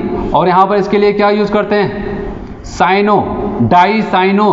अच्छा बताओ ये नेगेटिव के साथ है तो क्या नया वाला नाम लिखना पड़ेगा, नया वाला नाम क्या हो जाएगा आप बताओगे अर्जेंटेट, क्या हो जाता है यहाँ पर आप बताओगे अर्जेंटेट, क्या करते हैं अर्जेंटेट। सॉरी यहाँ पर आपको ये भी याद रखना है, जैसे ही मेटल को लिखा उसके बाद उसका ऑक्सीडेशन नंबर यहाँ पर फर्स्ट लिख दिया, तो डाई अमीन सिल्वर फर्स्ट हो गया, ये खत्म। अब यहाँ पर आते हैं, आप बताओगे डाई साइनो अर्जेंटेट और कितना फर्स्ट। तो कहने का मतलब यहाँ पर ऐसे नाम इसके चलते हैं, ठीक है। तो आपको यहाँ पर याद रखना है कि सबसे मेन अगर ये पॉजिटिव के साथ है तो इसका पहले वाला नाम मतलब क्रोमियम होगा, ठीक है। अगर वो क्या होता है नेगेटिव के साथ है तो इसका नया वाला नाम होगा, ठीक है, क्रोमेट होता है, ठीक है, क्रोमेट होता है, इसको याद रखना है, ठीक है। समझ में आया सबको। चलिए यहाँ पर हम लोग बात करने वाले हैं अब आइसोमेरिज्म के बारे में बात करते हैं, ठीक है। आइसोमेरिज्म का एक सिंपल सा मतलब आप जानते ही हैं क्या होता है। आइसोमेरिज्म का मतलब ऐसे कंपाउंड जिनके मॉलिक्यूलर फॉर्मूला तो सेम होते हैं, लेकिन क्या हो जाता है इसके अलावा उनकी प्रॉपर्टीज़ अगर हम लोग बात करते हैं वहाँ पर उनके स्ट्रक्चर्स बदल सकते हैं, 3 डायमेंशन में उनका ओरिएंटेशन डिफरेंट हो सकता है, उसको हम लोग क्या कहते हैं, ठीक है, एक दूसरे के आइसोमर्स के नाम से जाना जाता है। इस प्रोसेस को कहा जाता है आइसोमेरिज्म के नाम से जाना जाता है। तो कहने का मतलब जैसे हम लोग ऑर्गेनिक वगैरह में पढ़ते थे वैसे यहाँ पर भी पढ़ना है। वहाँ पर हम लोग क्या करते थे पूरे आइसोमेरिज्म को 2 पार्ट में बांट देते थे, एक स्ट्रक्चरल होता था एक स्टीरियो होता था। स्ट्रक्चर में क्या हो जाता था वहाँ पर उनके स्ट्रक्चर को आप देख करके 2 डायमेंशनल में ही उसको ऑब्जर्व कर लेते थे वहाँ पर क्या परिवर्तन है। और हम लोग स्टीरियो की बात करते थे, स्टीरियो का मतलब होता है स्पेस, स्पेस में उनके ओरिएंटेशन में बदलाव आता था जिसकी वजह से हम लोग वहाँ पर पहचानते थे कि वहाँ पर उनकी प्रॉपर्टीज में चेंजेस आता था, ठीक है। तो ऐसे यहाँ पर भी हम लोग देखने वाले हैं, लेकिन यहाँ पर हम लोग क्या करते हैं सबसे पहले स्टार्ट करते हैं किसको स्टीरियो आइसोमेरिज्म, ठीक है। 2 पार्ट के होते हैं स्ट्रक्चरल को, इसके बाद देखेंगे कितने टाइप्स हो गए उसके बाद देखें। सबसे पहले हम बात करते हैं स्टीरियो आइसोमेरिज्म की बात करते हैं, और स्टीरियो में आपको 2 पढ़ना है, कौन कौन सा ज्योमेट्रिकल आइसोमेरिज्म और ऑप्टिकल आइसोमेरिज्म, ठीक है। सबसे पहले शुरुआत करते हैं ज्योमेट्रिकल आइसोमेरिज्म। तो यहाँ पर क्या क्या खास बात है ज्योमेट्रिकल आइसोमेरिज्म का ये ध्यान देना आप। ज्योमेट्रिकल आइसोमेरिज्म पहली बात तो यहाँ पर बताया गया ऐसे कंपाउंड देंगे, ऐसे कोऑर्डिनेशन कंपाउंड देगा जिसका कोऑर्डिनेशन नंबर 4 हो और या फिर जिसका कोऑर्डिनेशन नंबर 6 हो, यही दे सकते हैं, इसके अलावा और कोई नहीं दे सकता। फिर बात करते हैं क्या आज के बाद हम लोग यही समझ लें कि अगर आज के बाद से कोई भी कोऑर्डिनेशन नंबर 4 मिले, कोई कोऑर्डिनेशन नंबर 6 मिले, सब के सब वहाँ पर ज्योमेट्रिकल आइसोमेरिज्म देंगे, ये भी सही नहीं है, ठीक है। 4 और 6 वाले देते हैं लेकिन सभी 4-6 वाले नहीं देते हैं, उसकी कुछ कंडीशंस होती हैं, वहाँ पर हम लोग देखते हैं क्या कंडीशन है। जैसे कि हम लोग बात करते हैं फॉर कोऑर्डिनेशन नंबर 4, अगर कोई कोऑर्डिनेशन नंबर 4 है तो पहली बात कोऑर्डिनेशन नंबर 4 होता है तो वहाँ पर 2 पॉसिबिलिटीज होती है, आगे चल के मैं अभी आपको बताऊंगा। पॉसिबिलिटी नंबर 1 वहाँ पर स्क्वायर प्लेनर कंपाउंड बन जाए, ध्यान देना स्क्वायर प्लेनर कंपाउंड बने, और पॉसिबिलिटी नंबर 2 वहाँ पर टेट्राहेड्रल बने। 2 चांसेस होते हैं। तो टेट्राहेड्रल कब बनता है जब वहाँ पर sp3 हाइब्रिडाइजेशन होगा। तो बताइए ये वाले कभी नहीं देते, याद रखना कौन देता है? स्क्वायर प्लेनर वाले, और इनका हाइब्रिडेशन क्या हो जाता है? DsP2। वही यहाँ पर लिखा गया फॉर स्क्वायर प्लेनर कंपाउंड्स। केवल कौन देता है वहाँ पर? स्क्वायर प्लेनर वाले कंपाउंड्स देते हैं, 4 कोऑर्डिनेशन नंबर हो और वो स्क्वायर प्लेनर भी हो, तो मतलब कि वहाँ पर DsP2 हाइब्रिडेशन हो। कैसे होगा हाइब्रिडेशन अभी आगे सीखते हैं। फिर बताया गया नॉट फॉर टेट्राहेड्रल कंपाउंड्स। याद रखना टेट्राहेड्रल कंपाउंड्स नहीं देते हैं वहाँ पर, ठीक है। जैसे यहाँ पर मैंने कुछ एग्जांपल्स लिखे हैं किस टाइप के कंपाउंड्स होंगे, देख करके कैसे पहचान सकते हैं। बताया गया Ma2B2 टाइप का हो जाए, Ma2BC टाइप का हो जाए, MABCD टाइप का हो जाए, ये सब के सब क्या करेंगे वहाँ पर आपको पता है, वहाँ पर ये ज्योमेट्रिकल आइसोमेरिज्म देंगे। और याद रखना यहाँ पर जो ABCD मैंने यूज़ किया ये क्या होते हैं आप बताओगे? मोनो डेंटेड लिगेंड्स होते हैं, ठीक है। ये सब के सब क्या होते हैं? मोनो डेंटेड लिगेंड्स होते हैं। और यहाँ पर बताया गया at least 1 ligands should be strong, ठीक है। यहाँ पर जितने हैं इसमें से कम क्या होना चाहिए? स्ट्रॉन्ग फील्ड लिगेंड्स होना चाहिए। आगे मैं आपको बताऊंगा अभी के लिए, क्योंकि अगर सबके सब वीक होंगे, ध्यान देना वहाँ पर, अगर ABCD की बात करते हैं ये मोनोडेंटेड लिगेंड्स होने चाहिए, ठीक है, मोनोडेंटेड लिगेंड्स होने चाहिए वहाँ पर वो। और दूसरा यहाँ पर ये बताया गया at least 1 ligands should be strong field ligands होना चाहिए। क्यों? अगर सबके सब वीक होते हैं तो आपको पता है वहाँ पर क्या मिलता है? टेट्राहेड्रल स्ट्रक्चर मिलने लगता है आपको, ठीक है, क्योंकि टेट्राहेड्रल मिलेगा तो sp3 हाइब्रिडेशन होगा, और वो तो देगा नहीं, क्योंकि 4 इसका भी 4 इसका भी। कैसे पहचानेंगे ये स्क्वायर प्लेनर बन रहा है? कैसे पहचानेंगे ये टेट्राहेड्रल है? तो बताया गया यहाँ पर भी सबके सब मोनोडेंटेड है, मतलब 2 2 4 कोऑर्डिनेशन नंबर 4, 2 3 1 4, 1 2 3 4, तो सबके कोऑर्डिनेशन नंबर 4 है। लेकिन इसमें से कौन कैसे पहचाना जाए कि ये स्क्वायर प्लेनर हैं या फिर टेट्राहेड्रल हैं? तो बताया गया अगर इसमें सबके सब वीक होते, चारों के चारों वीक हैं, तो आप बताओगे वो क्या हो जाएगा? ये टेट्राहेड्रल ज्योमेट्री में जाएगा। लेकिन अगर इसमें से कोई एक भी कम से कम एक भी, ज़्यादा से ज़्यादा कुछ भी हो सकता है, कम से कम एक भी अगर यहाँ पर आपको स्ट्रॉन्ग फील्ड लिगेंड्स मिल जाएगा तो वहाँ पर क्या हो जाएगा आप बताओगे? ये स्क्वायर प्लेनर देंगे और DsP2 हाइब्रिडेशन हो जाएगा, जिसकी वजह से वहाँ पर ज्योमेट्रिकल आइसोमेरिज्म शो करेंगे। जैसे आते हैं यहाँ पर एक एग्जाम्पल की बात करते हैं, ठीक है, एग्जाम्पल की बात करते हैं यहाँ पर PTNH3 का होल ट्वाइस Cl2, ठीक है। आपको पता है यहाँ पर NH3 एक स्ट्रॉन्ग फील्ड लिगेंड्स है, ठीक है, स्ट्रॉन्ग लिगेंड्स है, ये एक वीक लिगेंड्स होता है, तो कोई बात नहीं है, कम से कम एक होना चाहिए, यहाँ पर तो 2 हैं। तो यहाँ पर बताया गया ज्योमेट्रिकल आइसोमेरिज्म होगा कि नहीं होगा? आप बताओगे हाँ, फॉर्मूला तो ये बताया गया Ma2B2 हो चाहे Ma2BC हो चाहे MABCD हो, आपको यहाँ पर क्या मिल रहा है? A2B2 टाइप का मिल रहा है, ठीक है। यहाँ पर ज्योमेट्रिकल आइसोमेरिज्म हो जाएगा। ध्यान देना यहाँ पर कैसे हम लोग इसको पहचानते हैं। यहाँ पर बताया गया सबसे मेन, अगर सेम ग्रुप सेम साइड आपको दिखाई दे रहे हैं तो इसको हम लोग क्या कहते हैं? सिस कहा जाता है। अगर सेम ग्रुप आपको अपोजिट साइड दिखाई दे रहे हैं, इसको क्या कहा जाता है? उसको ट्रांस। तो कहा जाएगा कितने ज्योमेट्रिकल आइसोमेरिज्म यहाँ पर होंगे? 2 होंगे, एक सिस होगा, एक ट्रांस होगा, ठीक है। यहाँ पर अगर आप देखो जल्दी से, ठीक है, ज़्यादा टाइम तो लोगों के पास नहीं बचा है, यहाँ पर मैं आपको बता दूँ कैसे मिलाया जाता है, कितनी पॉसिबिलिटीज़ है। यहाँ पर देखो Cl के सामने कौन है? NH3। ऐसे ऐसे ग्रुप बना लो, देखो कितने टाइप के ग्रुप बन जाते हैं। Cl के सामने NH3 है, ठीक है, तो आप बताओगे यहाँ पर क्या बन जाता है? M, या फिर आप यहाँ पर ऐसे याद कर लो कितने हो सकते हैं, आप बताओगे PT, और Cl के सामने कौन है? NH3, Cl NH3, एक बन गया जोड़ा। दूसरा क्या हो जाता है? Cl के सामने NH3, आप बताओगे Cl NH3, ये हो गया। कहने का मतलब क्या, यहाँ पर अगर ग्रुप को हम लोग बदलते हैं तो ओरिएंटेशन बदलेगा कि नहीं? अब इसको ऐसे रहने देते हैं, या फिर हम लोग बात क्या करते हैं यहाँ पर, ये ऐसे है, यहाँ पर Cl और CH3 NH3, अब क्या करते हैं? इन दोनों को ऐसे पलट देते हैं, ठीक है, इन दोनों को क्या करते हैं? ऐसे पलट देते हैं, तो यहाँ पर Cl घूम के इधर चला जाएगा और यहाँ पर क्या हो जाएगा? NH3 यहाँ पर चला आएगा। अब बताओ यहाँ पर इनके ओरिएंटेशन की वजह से क्या कॉम्बिनेशन बदल रहा है कि नहीं? अब Cl के सामने कौन है? Cl। NH3 के सामने कौन है? NH3। आप बताओगे अब यहाँ पर PT के सामने आ जाता है Cl के सामने Cl, और यहाँ पर NH3 के सामने NH3 आ जाता है। तो अगर आपसे पूछा जाए क्या इसके अलावा किसी और को घुमा करके कोई और कॉम्बिनेशन बनाया जा सकता है? नहीं होने वाला है, ठीक है, कोई कॉम्बिनेशन नहीं होने वाला है। जैसे कि अगर हम लोग बात करते हैं, अगर कल को आप ऐसा लेकर के चलते, ऐसा लेकर चलते MAAAB, अगर आपसे पूछा जाए बताओ क्या यहाँ पर ज्योमेट्रिकल आइसोमेरिज्म होगा, तो मैंने यहाँ पर कहीं पर ऐसा नहीं लिखा है MA3B2 नहीं लिखा है, M3B नहीं लिखा है, यहाँ पर नहीं होगा। क्यों नहीं होगा? देखो, अगर आप सोचो कि इसका एक स्ट्रक्चर और बना देते हैं हम लोग, यहाँ पर M लिखते हैं और आपने सोचा एक काम करते हैं इन दोनों को हम लोग इसे पलट देते हैं, तो अब बताओ, चलो यहाँ पर ए है, यहाँ पर बी है, आपने इसको पलटा, बी यहाँ पर चला गया, ए यहाँ पर चला गया। अब बताओ यहाँ पर क्या क्या कॉम्बिनेशन हो सकता है। आप बताओगे एम, ए के सामने ए हुआ, चलिए यहाँ पर ए के सामने बी, ठीक है, ये कॉम्बिनेशन हुआ। अच्छा यहाँ पर देखिए, बताओ क्या कोई नया ओरिएंटेशन बन रहा है कि अगर कुछ नया नहीं बन रहा है इसका मतलब कुछ नहीं बन रहा है, वहाँ पर कोई ज्योमेट्रिकल आइसोमेरिज्म नहीं। अब बताओ यहाँ पर आपने क्या किया, यहाँ पर तो ए होगा ना, 3 ए है तो यहाँ पर ए। तो अब बताओ यहाँ पर क्या होने वाला है, ए के सामने क्या है, ए के सामने ए है और ए के सामने क्या है, बी, सेम वही तो ओरिएंटेशन हो रहा है, ए बी। तो कहने का मतलब यहाँ पर नहीं पाया जाएगा, क्यों? क्योंकि आप घुमा रहे हैं तो सेम उसी टाइप का कंपाउंड बन रहा है, कोई नया कंपाउंड नहीं बन रहा है, वहाँ पर कोई नया ओरिएंटेशन नहीं हो रहा है। इसलिए बताया गया, जितना भी मैंने आपको बताया यहाँ पर इस टाइप का, अगर आप वहाँ पर उसको घुमाओगे उसकी वजह से नया ओरिएंटेशन आपको मिलने वाला है। चलिए हम लोग बात करते हैं यहाँ पर, अगर कोऑर्डिनेशन नंबर 6 है तो क्या होगा। कोऑर्डिनेशन नंबर 6 है तो वहाँ पर क्या क्या पॉसिबिलिटीज हो सकती हैं। A4B2, अगर जो मैंने स्मॉल से लिखा है वो यूनिडेंटेड मतलब मोनोडेंटेड लिगेंड्स को बताता है, जिसको मैंने कैपिटल से लिखा वो बाइडेंटेड को बताएगा। A4B2 हो जाए, या फिर A2B4 टाइप का मिल जाए, या फिर A3B3 टाइप का मिल जाए, या फिर A2 टाइप का मिल जाए। आपको वहां पर क्या करना है बताओगे, ऐसे 6 कोऑर्डिनेशन नंबर वाले कंपाउंड सबके सब ज्योमेट्रिकल आइसोमेरिज्म देंगे।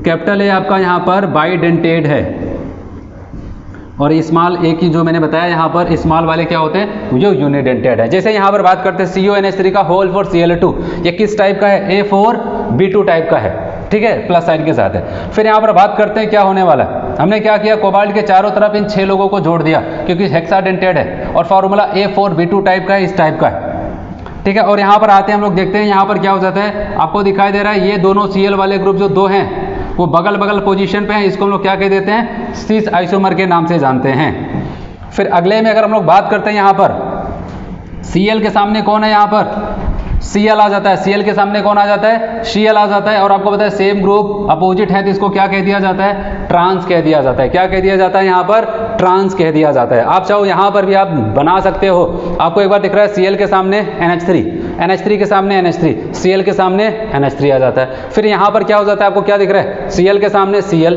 NH3 के सामने NH3, NH3 के सामने NH3। कोई भी आपका पैटर्न दोनों में से अगर डिफरेंट दिख जाए इसका मतलब वहाँ पर ज्योमेट्रिकल आइसोमेरिज्म पॉसिबल होगा। अगर सेम इसी टाइप का पैटर्न यहाँ पर भी मिल रहा है, अब बताओगे वहाँ पर नहीं होने वाला है। तो यहाँ पर क्या पैटर्न बदल गया, आप बताओगे अमोनिया के सामने अमोनिया तो आ रहा है यहाँ पर भी और यहाँ पर भी आ रहा है, ठीक है। लेकिन इसके अलावा 2 आपको दिख रहा है, Cl के सामने NH3, Cl के सामने NH3, लेकिन इसमें क्या हो जाता है, अमोनिया के सामने अमोनिया 2 आ रहे हैं और Cl के सामने Cl एक आ रहा है, मतलब यहाँ पर आपको डिफरेंट मिल रहा है। समझ में आया सबको। चलिए 1-2 एग्जाम्पल और देखते हैं हम लोग यहाँ पर।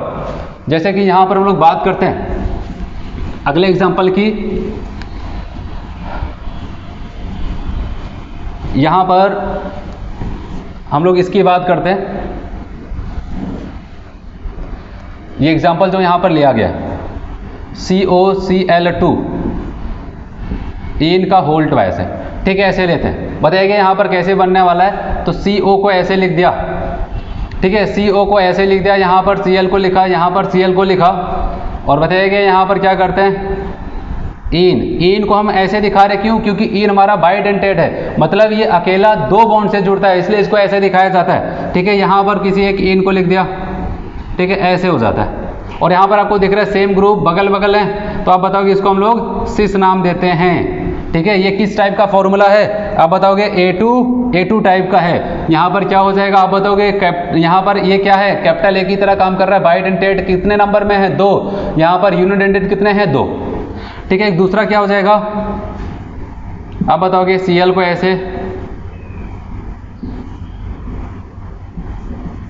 ठीक है, इनको ऐसे। अब बताओ सेम ग्रुप आमने सामने आ रहे हैं, इसको लोग यहाँ पर इसको क्या कहेंगे, यहाँ पर आप बताओगे अपोजिट आ रहा है तो इसको हम लोग ट्रांस कह रहे हैं, ठीक है। बगल बगल आया तो सिस कहा, और अगर क्या हो जाता है सामने सामने आ जाते हैं तो वहाँ पर क्या हो जाता है, अपोजिट में आ जाते हैं, उसको ट्रांस कह दिया जाता है, ठीक है। ये हुआ सिस और ट्रांस A2 टाइप में। चलिए यहाँ पर एक और एग्जाम्पल देखते हैं हम लोग, जो अगला यहाँ पर दिया गया है CONH3 का होल थ्रायस NO3 का थ्रायस, CONH3 का होल थ्रायस NO2 का थ्रायस, ठीक है। इसकी अगर हम लोग बात करते हैं तो यहाँ पर कैसे इसका स्ट्रक्चर बनता है देखते हैं। बताइए CO कैसे ले लिया गया, ठीक है। यहाँ पर हम लोग कैसे इसको बना के देखते हैं, यहाँ पर ध्यान देना, NH3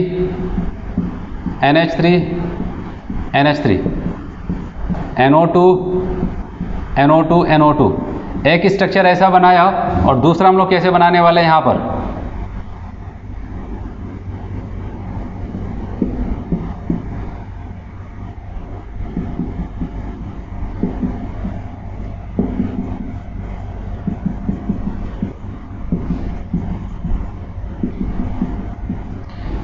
ठीक है। यहां पर देखते हैं, यहां पर क्या समझाया गया, A3 वाला है ना, कहां पर लिखा A3 वाले टाइप का हुआ। तो यहां पर इसके एग्जांपल को समझते हैं हम लोग, कैसे बताया गया यहां पर क्या हो जाता है, अगर हम लोग ऐसे बना करके देखें, यहां पर कहा गया यहां पर दो नया टर्म चलता है। अगर जस्ट बगल बगल तीन जो सेम वाले ग्रुप हैं, अगर वो बगल बगल कॉर्नर पे आ जाते हैं, मतलब कि एक किसी फेस पे आ रहे हैं। जैसे कि अगर हम लोग बात करते हैं यहां पर NO2, NO2, NO2 बगल बगल कॉर्नर पे हैं, ठीक है। ऐसे यहाँ पर ऐसा लग रहा है कि यहाँ से वो ऐसे जा रहे हैं, ठीक है, ऐसा कुछ यहाँ पर बन रहा है, एक बगल बगल फेस पे आ रहे हैं यहाँ पर। इसको हम लोग यहाँ पर फेशियल टर्म यूज होता है, शॉर्ट में इसको FAC लिखा जाता है, ठीक है। यहाँ पर सिस ट्रांस टर्म यूज नहीं हो रहा है A3 में, ठीक है। A3 में सिस ट्रांस नहीं, यहाँ पर फेशियल और मेरिडिनल टर्म यूज होता है। बताइएगा अगर बगल बगल वाले जस्ट बगल बगल कॉर्नर पे ही आ जाते हैं तो वहाँ पर कहा जाता है फेशियल, इसको FAC से दिखाया जाता है। और अगर बताया गया यहाँ पर आमने सामने वाले कॉर्नर पे आ रहे हैं, देखो यहाँ पर NO2 के सामने वाला कॉर्नर ये होगा, NO2 के सामने वाला कॉर्नर ये हो जाएगा। अगर ऐसा आता है तो उसको हम लोग मेरिडिनल के नाम से जानते हैं, ठीक है। ऐसा कुछ आ रहा है यहाँ पर, इसको मेरिडिनल के नाम से जानते हैं, इसको MER से इसको हम लोग यहाँ पर रिप्रेजेंट करते हैं। तो कहने का मतलब मैंने आपको जो कोऑर्डिनेशन नंबर 6 का बताया, आपको यहाँ पर बताया MA4B2 का बताया मैंने, ठीक है। अगर ये दोनों ग्रुप बगल बगल में है तो वहाँ पर सिस हो जाएगा, अपोजिट में है तो ट्रांस हो जाएगा। ये दोनों सेमी टाइप का है। फिर मैंने A2 टाइप का बताया, ठीक है, जिसका एग्जाम्पल COCl2 E इनका होल्ट वाइज था, वहाँ पर मैंने आपको सिस ट्रांस बताया। फिर मैंने आपको A3B3 टाइप का भी एग्जाम्पल यहाँ पर समझा दिया। समझ में आया सबको यहाँ पर ज्योमेट्रिकल आइसोमेरिज्म। चलिए यहाँ पर हम लोग दूसरा बात करते हैं, ऑप्टिकल आइसोमेरिज्म की बात करते हैं। लेकिन इससे पहले हम लोग बात करते हैं ऑप्टिकल एक्टिव सब्सटेंस के बारे में बात करते हैं। बताइए कुछ ऐसे सब्सटेंस होते हैं, अगर उनके अंदर हम लोग क्या करते हैं, मान लीजिए किसी बीकर में क्या करते हैं, कुछ ऐसे सब्सटेंस भरे हुए हैं और हम लोग क्या करते हैं, प्लेन पोलराइज लाइट को उसके अंदर से पास कराते हैं। अगर वो प्लेन पोलराइज लाइट को क्या करते हैं, रोटेट कर देते हैं। अगर राइट साइड घुमा देते हैं तो उसको कहा जाता है डेक्स्ट्रो रोटेटरी, इसको प्लस साइन से रिप्रेजेंट किया जाता है। अगर वो क्या करते हैं, प्लेन पोलराइज लाइट को लेफ्ट साइड घुमा देते हैं तो इसको लिबोरोटेटरी कहा जाता है, उसको हम लोग माइनस साइन से वहां पर रिप्रेजेंट करते हैं, ठीक है। ये तो आपको पता होगा। फिर अब बात करते हैं यहाँ पर आइसोमर्स क्या हो जाते हैं। बात आप कहते हैं दो या दो से अधिक ऐसे कंपाउंड जो एक दूसरे के क्या होते हैं, ठीक है। आप बताओगे एक दूसरे के मिरर इमेज होते हैं लेकिन नॉन सुपर इम्पोजिबल होते हैं, तो ये क्या करते हैं, एक दूसरे को ऑप्टिकल आइसोमर कहलाते हैं। जैसे आपको ये दिखाई दे रहा है, ये दोनों एक दूसरे के लग रहे हैं, यहाँ पर मिरर इमेज है। क्या लग रहे हैं, मिरर इमेज है। एक हाथ दूसरा हाथ क्या है, यहाँ पर जो भी पंजा है यहाँ पर एक दूसरे का क्या दिख रहा है, मिरर इमेज। लेकिन अगर इसको उठा करके इसके ऊपर रखते हैं, क्या कंप्लीटली एक दूसरे को ढकते हैं, नहीं ढक रहे हैं। मतलब क्या, एक दूसरे के मिरर है, इमेज है लेकिन नॉन सुपर इम्पोजिबल हैं। इसका मतलब ये क्या कर सकते हैं, ऑप्टिकल आइसोमेरिज्म होंगे, ठीक है। ऐसे कंपाउंड्स क्या हो जाते हैं, ऑप्टिकल आइसोमेरिज्म। मिरर इमेज हो लेकिन नॉन सुपर इम्पोजिबल हो, ठीक है। जैसे कि यहाँ पर बात करते हैं, अब आते हैं यहाँ पर कहा गया ऑप्टिकल आइसोमेरिज्म कौन देगा, कहा गया ऑप्टिकल आइसोमेरिज्म केवल कोऑर्डिनेशन नंबर 6 वाले देते हैं। कौन देता है, केवल और केवल कोऑर्डिनेशन नंबर 6 वाले देंगे। जैसे कि वहां पर फॉर्मूला MA2 टाइप का भी हो सकता है, कैपिटल यहाँ पर बाइडेंटेट को बता रहा है, या फिर MA3 हो सकता है, MA2AB टाइप का भी वहां पर चल सकता है। चलिए जैसे यहाँ पर हम लोग MA3 टाइप का एग्जाम्पल लेते हैं, कैपिटल है यहाँ पर इसके 3, यहाँ पर कैसे बनने वाला है। तो यहाँ पर बताइएगा इसका एक स्ट्रक्चर हम लोग ऐसे बनाते हैं, ठीक है, और इसके सामने एक और स्ट्रक्चर बनाते हैं। आपको दिख रहा है यहाँ पर ये एक दूसरे के क्या है, मिरर इमेज ऐसा लग रहा है। इसके सामने एक प्रतिबिंब यहाँ पर बना हुआ है, इसका इमेज बना हुआ है, ठीक है। ये चीज़ है, ये एक दूसरे के मिरर इमेज है। हमने क्या किया, इसको उठाया और उठा करके इसके ऊपर रखा, हो तो क्या ये एक दूसरे को कवर करेंगे, नहीं। ये वाला पोर्शन जा करके यहाँ पर पड़ जाएगा, मतलब एक दूसरे को ये कवर नहीं करने वाले। तो एक दूसरे के मिरर इमेज है लेकिन नॉन सुपर इम्पोजिबल, मतलब ये क्या शो करने वाले हैं, ऑप्टिकल आइसोमेरिज्म शो करने वाले हैं। और बताइए कि इस वाले स्ट्रक्चर को डेक्स्ट्रो कहा जाता है, इसको लिवो कहा जा रहा है। हम लोग पूरा NCERT का एग्जांपल पढ़ रहे हैं यहाँ पर। फिर अगले एग्जांपल की बात करते हैं, PTCl2 E का होल ट्वाइस, मतलब कौन सा फॉर्मूला बन रहा है यहाँ पर, A2 वाला फॉर्मूला चल रहा है यहाँ पर, ठीक है। बाइडेंटेट दो है, मोनोडेंटेट दो है। अब बताओगे ये तो हम लोग और कहाँ पर पढ़ के आ रहे हैं, ये तो हम लोग ज्योमेट्रिकल आइसोमेरिज्म में भी पढ़ के आ रहे हैं, ठीक है। एक वहाँ पर सिस होता था, एक बार यहाँ पर ट्रांस होता था। लेकिन याद रहे जो यहाँ पर A2 है ये कौन सा, क्योंकि इसके दो फॉर्म बनते हैं, एक सिस फॉर्म भी बनता है, एक ट्रांस फॉर्म भी बनता है। तो आप बताओगे केवल और केवल कौन सा, सिस वाला, ट्रांस वाला नहीं होता था, क्योंकि ट्रांस वाले क्या हो जाते थे, वहाँ पर पाया जाता है सिमिट्री। साथ ही साथ एक चीज़ ये भी याद रखना, कोई भी प्लेन ऑफ सिमिट्री नहीं होनी चाहिए कंपाउंड्स में, ठीक है, कोई भी प्लेन ऑफ सिमिट्री नहीं होनी चाहिए। चलिए यहाँ पर बात करते हैं PtCl2 इनका होल्ड वाइज 2+ और इसका सिस वाला फॉर्म बनाते हैं। सिस वाला मैंने आपको क्या बताया था, सेम ग्रुप बगल बगल यहाँ पर आ रहा है, सिस हो जाता है, ठीक है। इसका एक इमेज वाला फॉर्म यहाँ पर बनाते हैं। यहाँ पर बताया गया, ऐसा लग रहा है ये दोनों कंपाउंड क्या हैं, एक दूसरे के मिरर इमेज हैं, लेकिन ये क्या हो जाता है, उसमें डेक्स्ट्रो होता है और ये क्या होता है, लीवर। डेक्स्ट्रो का मतलब लाइट को कौन सी साइड घुमाएगा, राइट साइड, और वो लेफ्ट साइड घुमाता है, ठीक है। तो अगर हम लोग बात करते हैं A2 टाइप का, और उसमें से कौन सा A2 टाइप, आप बताओ कि सिस वाला देता है क्या, यहाँ पर ऑप्टिकल आइसोमेरिज्म। समझ में आया सबको यहाँ पर? चलिए यहाँ पर हम लोग बात करने वाले हैं स्ट्रक्चरल आइसोमेरिज्म। कहने का मतलब इसको हम लोग 2 डायमेंशनल में पढ़ते हैं। यहाँ पर इनकी स्ट्रक्चर की वजह से आपको वहाँ पर परिवर्तन नजर आता है। मॉलिकुलर फॉर्मूला सेम होगा, लेकिन उनके स्ट्रक्चर्स क्या हो जाएंगे, डिफरेंट होने वाले हैं। और यहाँ पर कितने टाइप्स हम लोग को पढ़ने हैं, यहाँ पर हम लोग देखते हैं। सबसे पहले हम लोग बात करने वाले हैं लिंकेज आइसोमेरिज्म को पढ़ेंगे, उसके बाद कोऑर्डिनेशन आइसोमेरिज्म, फिर थर्ड यहाँ पर बताएंगे आयोनाइजेशन आइसोमेरिज्म, और फोर्थ यहाँ पर सोलवेट या फिर जिसको लोग हाइड्रेटेड आइसोमेरिज्म के नाम से जानते हैं। यही 4 आपके NCERT में दिया गया, तो हम लोग को यही 4 ही यहाँ पर पढ़ना है, ठीक है। तो यहाँ पर एक एक करके हम लोग इसको पढ़ना शुरू करते हैं। सबसे पहले हम लोग बात करते हैं यहाँ पर लिंकेज आइसोमेरिज्म होता क्या है। पहली बात तो यहाँ पर पहचानने का तरीका ये आपको देखना है। कहा गया यहाँ पर अगर आपको दिख जाता है क्या, आप बताओगे यहाँ पर अगर आपको एम्बीडेंटेड लिगेंड्स दिख जाते हैं, एम्बीडेंटेड लिगेंड्स का मतलब क्या हो जाता है, आप बताओगे ये एक मोनोडेंटेड लिगेंड्स ही होते हैं। क्या होते हैं, एक मोनोडेंटेड लिगेंड्स ही होते हैं, लेकिन इनके पास 2 सेंटर्स होते हैं। क्या, कोऑर्डिनेटिंग सेंटर या फिर कोऑर्डिनेटिंग एटम 2 होते हैं। लेकिन एक चीज़ याद रहे, एक समय में केवल एक ही कोऑर्डिनेट करने का काम करता है। जैसे हम लोग बात करते हैं यहाँ पर NCS की बात करते हैं या फिर SCN की बात करते हैं, NCS या फिर SCN की बात करते हैं। ये एक दूसरे के आप देखने में लग रहा है कि एक ही जैसे हैं, ठीक है। यहाँ पर कोऑर्डिनेटिंग सेंटर कौन कौन से, नाइट्रोजन है और सल्फर है, सल्फर है, नाइट्रोजन है, दोनों एक ही जैसे हैं। यहाँ पर एक दूसरे के क्या है, एम्बीडेंटेड लिगेंड्स टाइप का। कहने का मतलब एक स्क्वायर ब्रैकेट में आपको ये मिल जाए, दूसरे में ये मिल जाए, आप बताओगे ये क्या करे, ये एक दूसरे के क्या हैं, यहाँ पर आप बताओगे लिंकेज आइसोमेरिज्म। जैसे NO2 हुआ, ONO, ये सब क्या होते हैं, एम्बीडेंटेड लिगेंड है। CN NC क्या है, एम्बीडेंटेड लिगेंड्स है। जैसे एक एग्जांपल की बात करते हैं, CONH3 का होल 5 NO2, ठीक है। इसके 2 फॉर्म हम लोग बना सकते हैं। पहला फॉर्म क्या बनाया हमने, सब कुछ वही है, यहाँ पर हमने ONO बनाया और दूसरे में क्या करते हैं, यहाँ पर NO2 बना दिया। और बताइए यहाँ पर ये क्या हो जाता है, लिंकेज आइसोमेरिज्म होता है। कुछ तो बदलाव होगा, ठीक है, इनके स्ट्रक्चर बदलेंगे तो उसकी वजह से यहाँ पर बताया गया आपको क्या मिलता है, ये रेड कलर का होगा और ये येलो कलर का होता है। पहचानने का तरीका, ठीक है, CONH3 का होल 5 अगर NO2Cl2 है, वहाँ पर यहाँ पर कौन जुड़ा है, ONO जाकर के जुड़ा है, इस टाइप का जुड़ा है तो उसका कलर रेड आता है। अगर वहाँ पर NO2 जाकर के जुड़ता है तो आप बताओगे उसका कलर क्या आ जाएगा, येलो आ जाता है। तो पहचानने का सिंपल तरीका, अगर एम्बीडेंटेड लिगेंड्स आपको दिख जाता है तो तुरंत क्या लगाना है वहाँ पर, लिंकेज आइसोमेरिज्म। चलिए यहाँ पर बात करते हैं कोऑर्डिनेशन आइसोमेरिज्म। कोऑर्डिनेशन आइसोमेरिज्म को भी पहचानने का सिंपल, एकदम सिंपल सा तरीका बताइएगा, 2 स्क्वायर ब्रैकेट वाले कंपाउंड मिलेंगे। क्या मिलेगा, कोऑर्डिनेशन आइसोमेरिज्म में 2 स्क्वायर ब्रैकेट वाले कंपाउंड मिलते हैं। ये एक ही कंपाउंड है, भले यहाँ पर आपको 2 लग रहा होगा, ये एक ही कंपाउंड है, लेकिन 2 स्क्वायर ब्रैकेट के साथ है, एक ही कंपाउंड है यहाँ पर। तो ये कभी भी आपको दिख जाए तुरंत वहाँ पर आपको कोऑर्डिनेशन आइसोमेरिज्म ही लगा करके आना है। फिर बताइएगा यहाँ पर होता क्या है, बताइए 2 स्क्वायर ब्रैकेट वाले कंपाउंड्स होते हैं और इन दोनों में क्या हो जाता है, आपस में लिगेंड्स का इंटरचेंज हो जाता है। इनके लिगेंड्स उसमें चले जाते हैं, उनके लिगेंड्स इसमें चले जाते हैं, ठीक है। वहाँ पर 1-2 भी हो सकता है, फिर पूरा का पूरा वहाँ पर चेंज हो सकता है। जैसे यहाँ पर मैंने बताया, आप ध्यान से देखो, कोबाल्ट के साथ क्या है यहाँ पर लिगेंड्स, अमोनिया, कितने नंबर में, 6 में।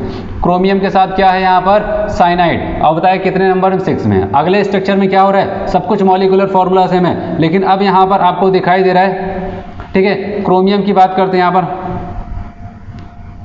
ठीक है, यहाँ पर हम लोग क्रोमियम ही लिख देते हैं और इसको हम लोग कोबाल्ट कर देते हैं, ठीक है। आपको क्या दिखाई दे रहा है यहाँ पर, इस बार क्रोमियम के साथ कौन आ गया, यहाँ पर अमोनिया आ गया।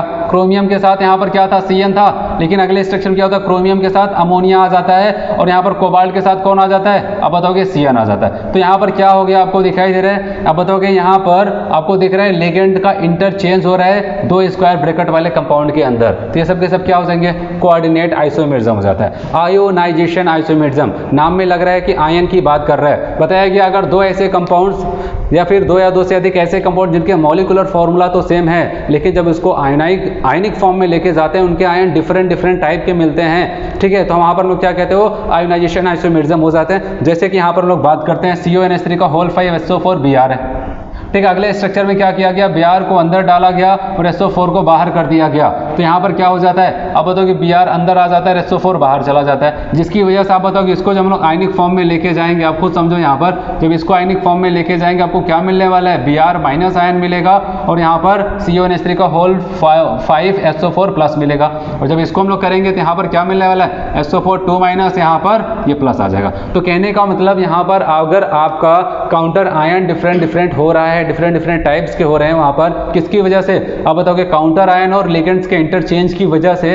अगर आपको वहां पर काउंटर आयन या फिर लिगेंड्स के इंटरचेंज की वजह से आपको आयंस डिफरेंट मिलने लगे तो उसको हम लोग क्या कहते हैं, आयोनाइजेशन आइसोमेरिज्म कहा जाता है। फिर बात करते हैं लास्ट यहाँ पर सॉल्वेट आइसोमेरिज्म या फिर जिसको हाइड्रेटेड आइसोमेरिज्म कहा जाता है। ये भी सेम आयोनाइजेशन आइसोमेरिज्म की तरह ही होगा, लेकिन यहाँ पर क्या हो जाएगा, आप बताओगे स्क्वायर ब्रैकेट के बाहर स्क्वायर ब्रैकेट के अंदर यहाँ पर क्या चेंज होगा, वाटर के मॉलिक्यूल में चेंज अगर नजर आ जाए, ठीक है, वाटर का मॉलिक्यूल आपको वहां पर घटता बढ़ता नजर आ जाए तो वहां पर आपको आयोनाइजेशन नहीं लगाना है, वहां पर सॉल्वेट आइसोमेरिज्म का वहां पर टिक करना है, ठीक है। सेम इसी की तरह होता है, लेकिन यहाँ पर क्या इंटरचेंज होता है, आप बताओगे यहाँ पर वाटर के नंबर। जाहिर सी बात अगर कोई एक बाहर गया तो बाहर से कोई अंदर आएगा, लेकिन ये किसकी वजह से, अगर वाटर की वजह से हो उसको हम लोग को सॉल्वेट आइसोमेरिज्म के नाम से जानते हैं। जैसे कि यहाँ पर H2O की बात करते हैं, यहाँ पर CrH2O का होल 6 है, यहाँ पर Cl3 है। H2O कितने हैं, 6 हैं, यहाँ पर बाहर क्या है, 3 क्लोरीन है। अगले स्ट्रक्चर में क्या हो जाता है, यहाँ पर आपको दिख रहा है कि 1 क्लोरीन अंदर आ जाता है, 6 की जहाँ पर यहाँ पर केवल 5 H2O, 1 H2O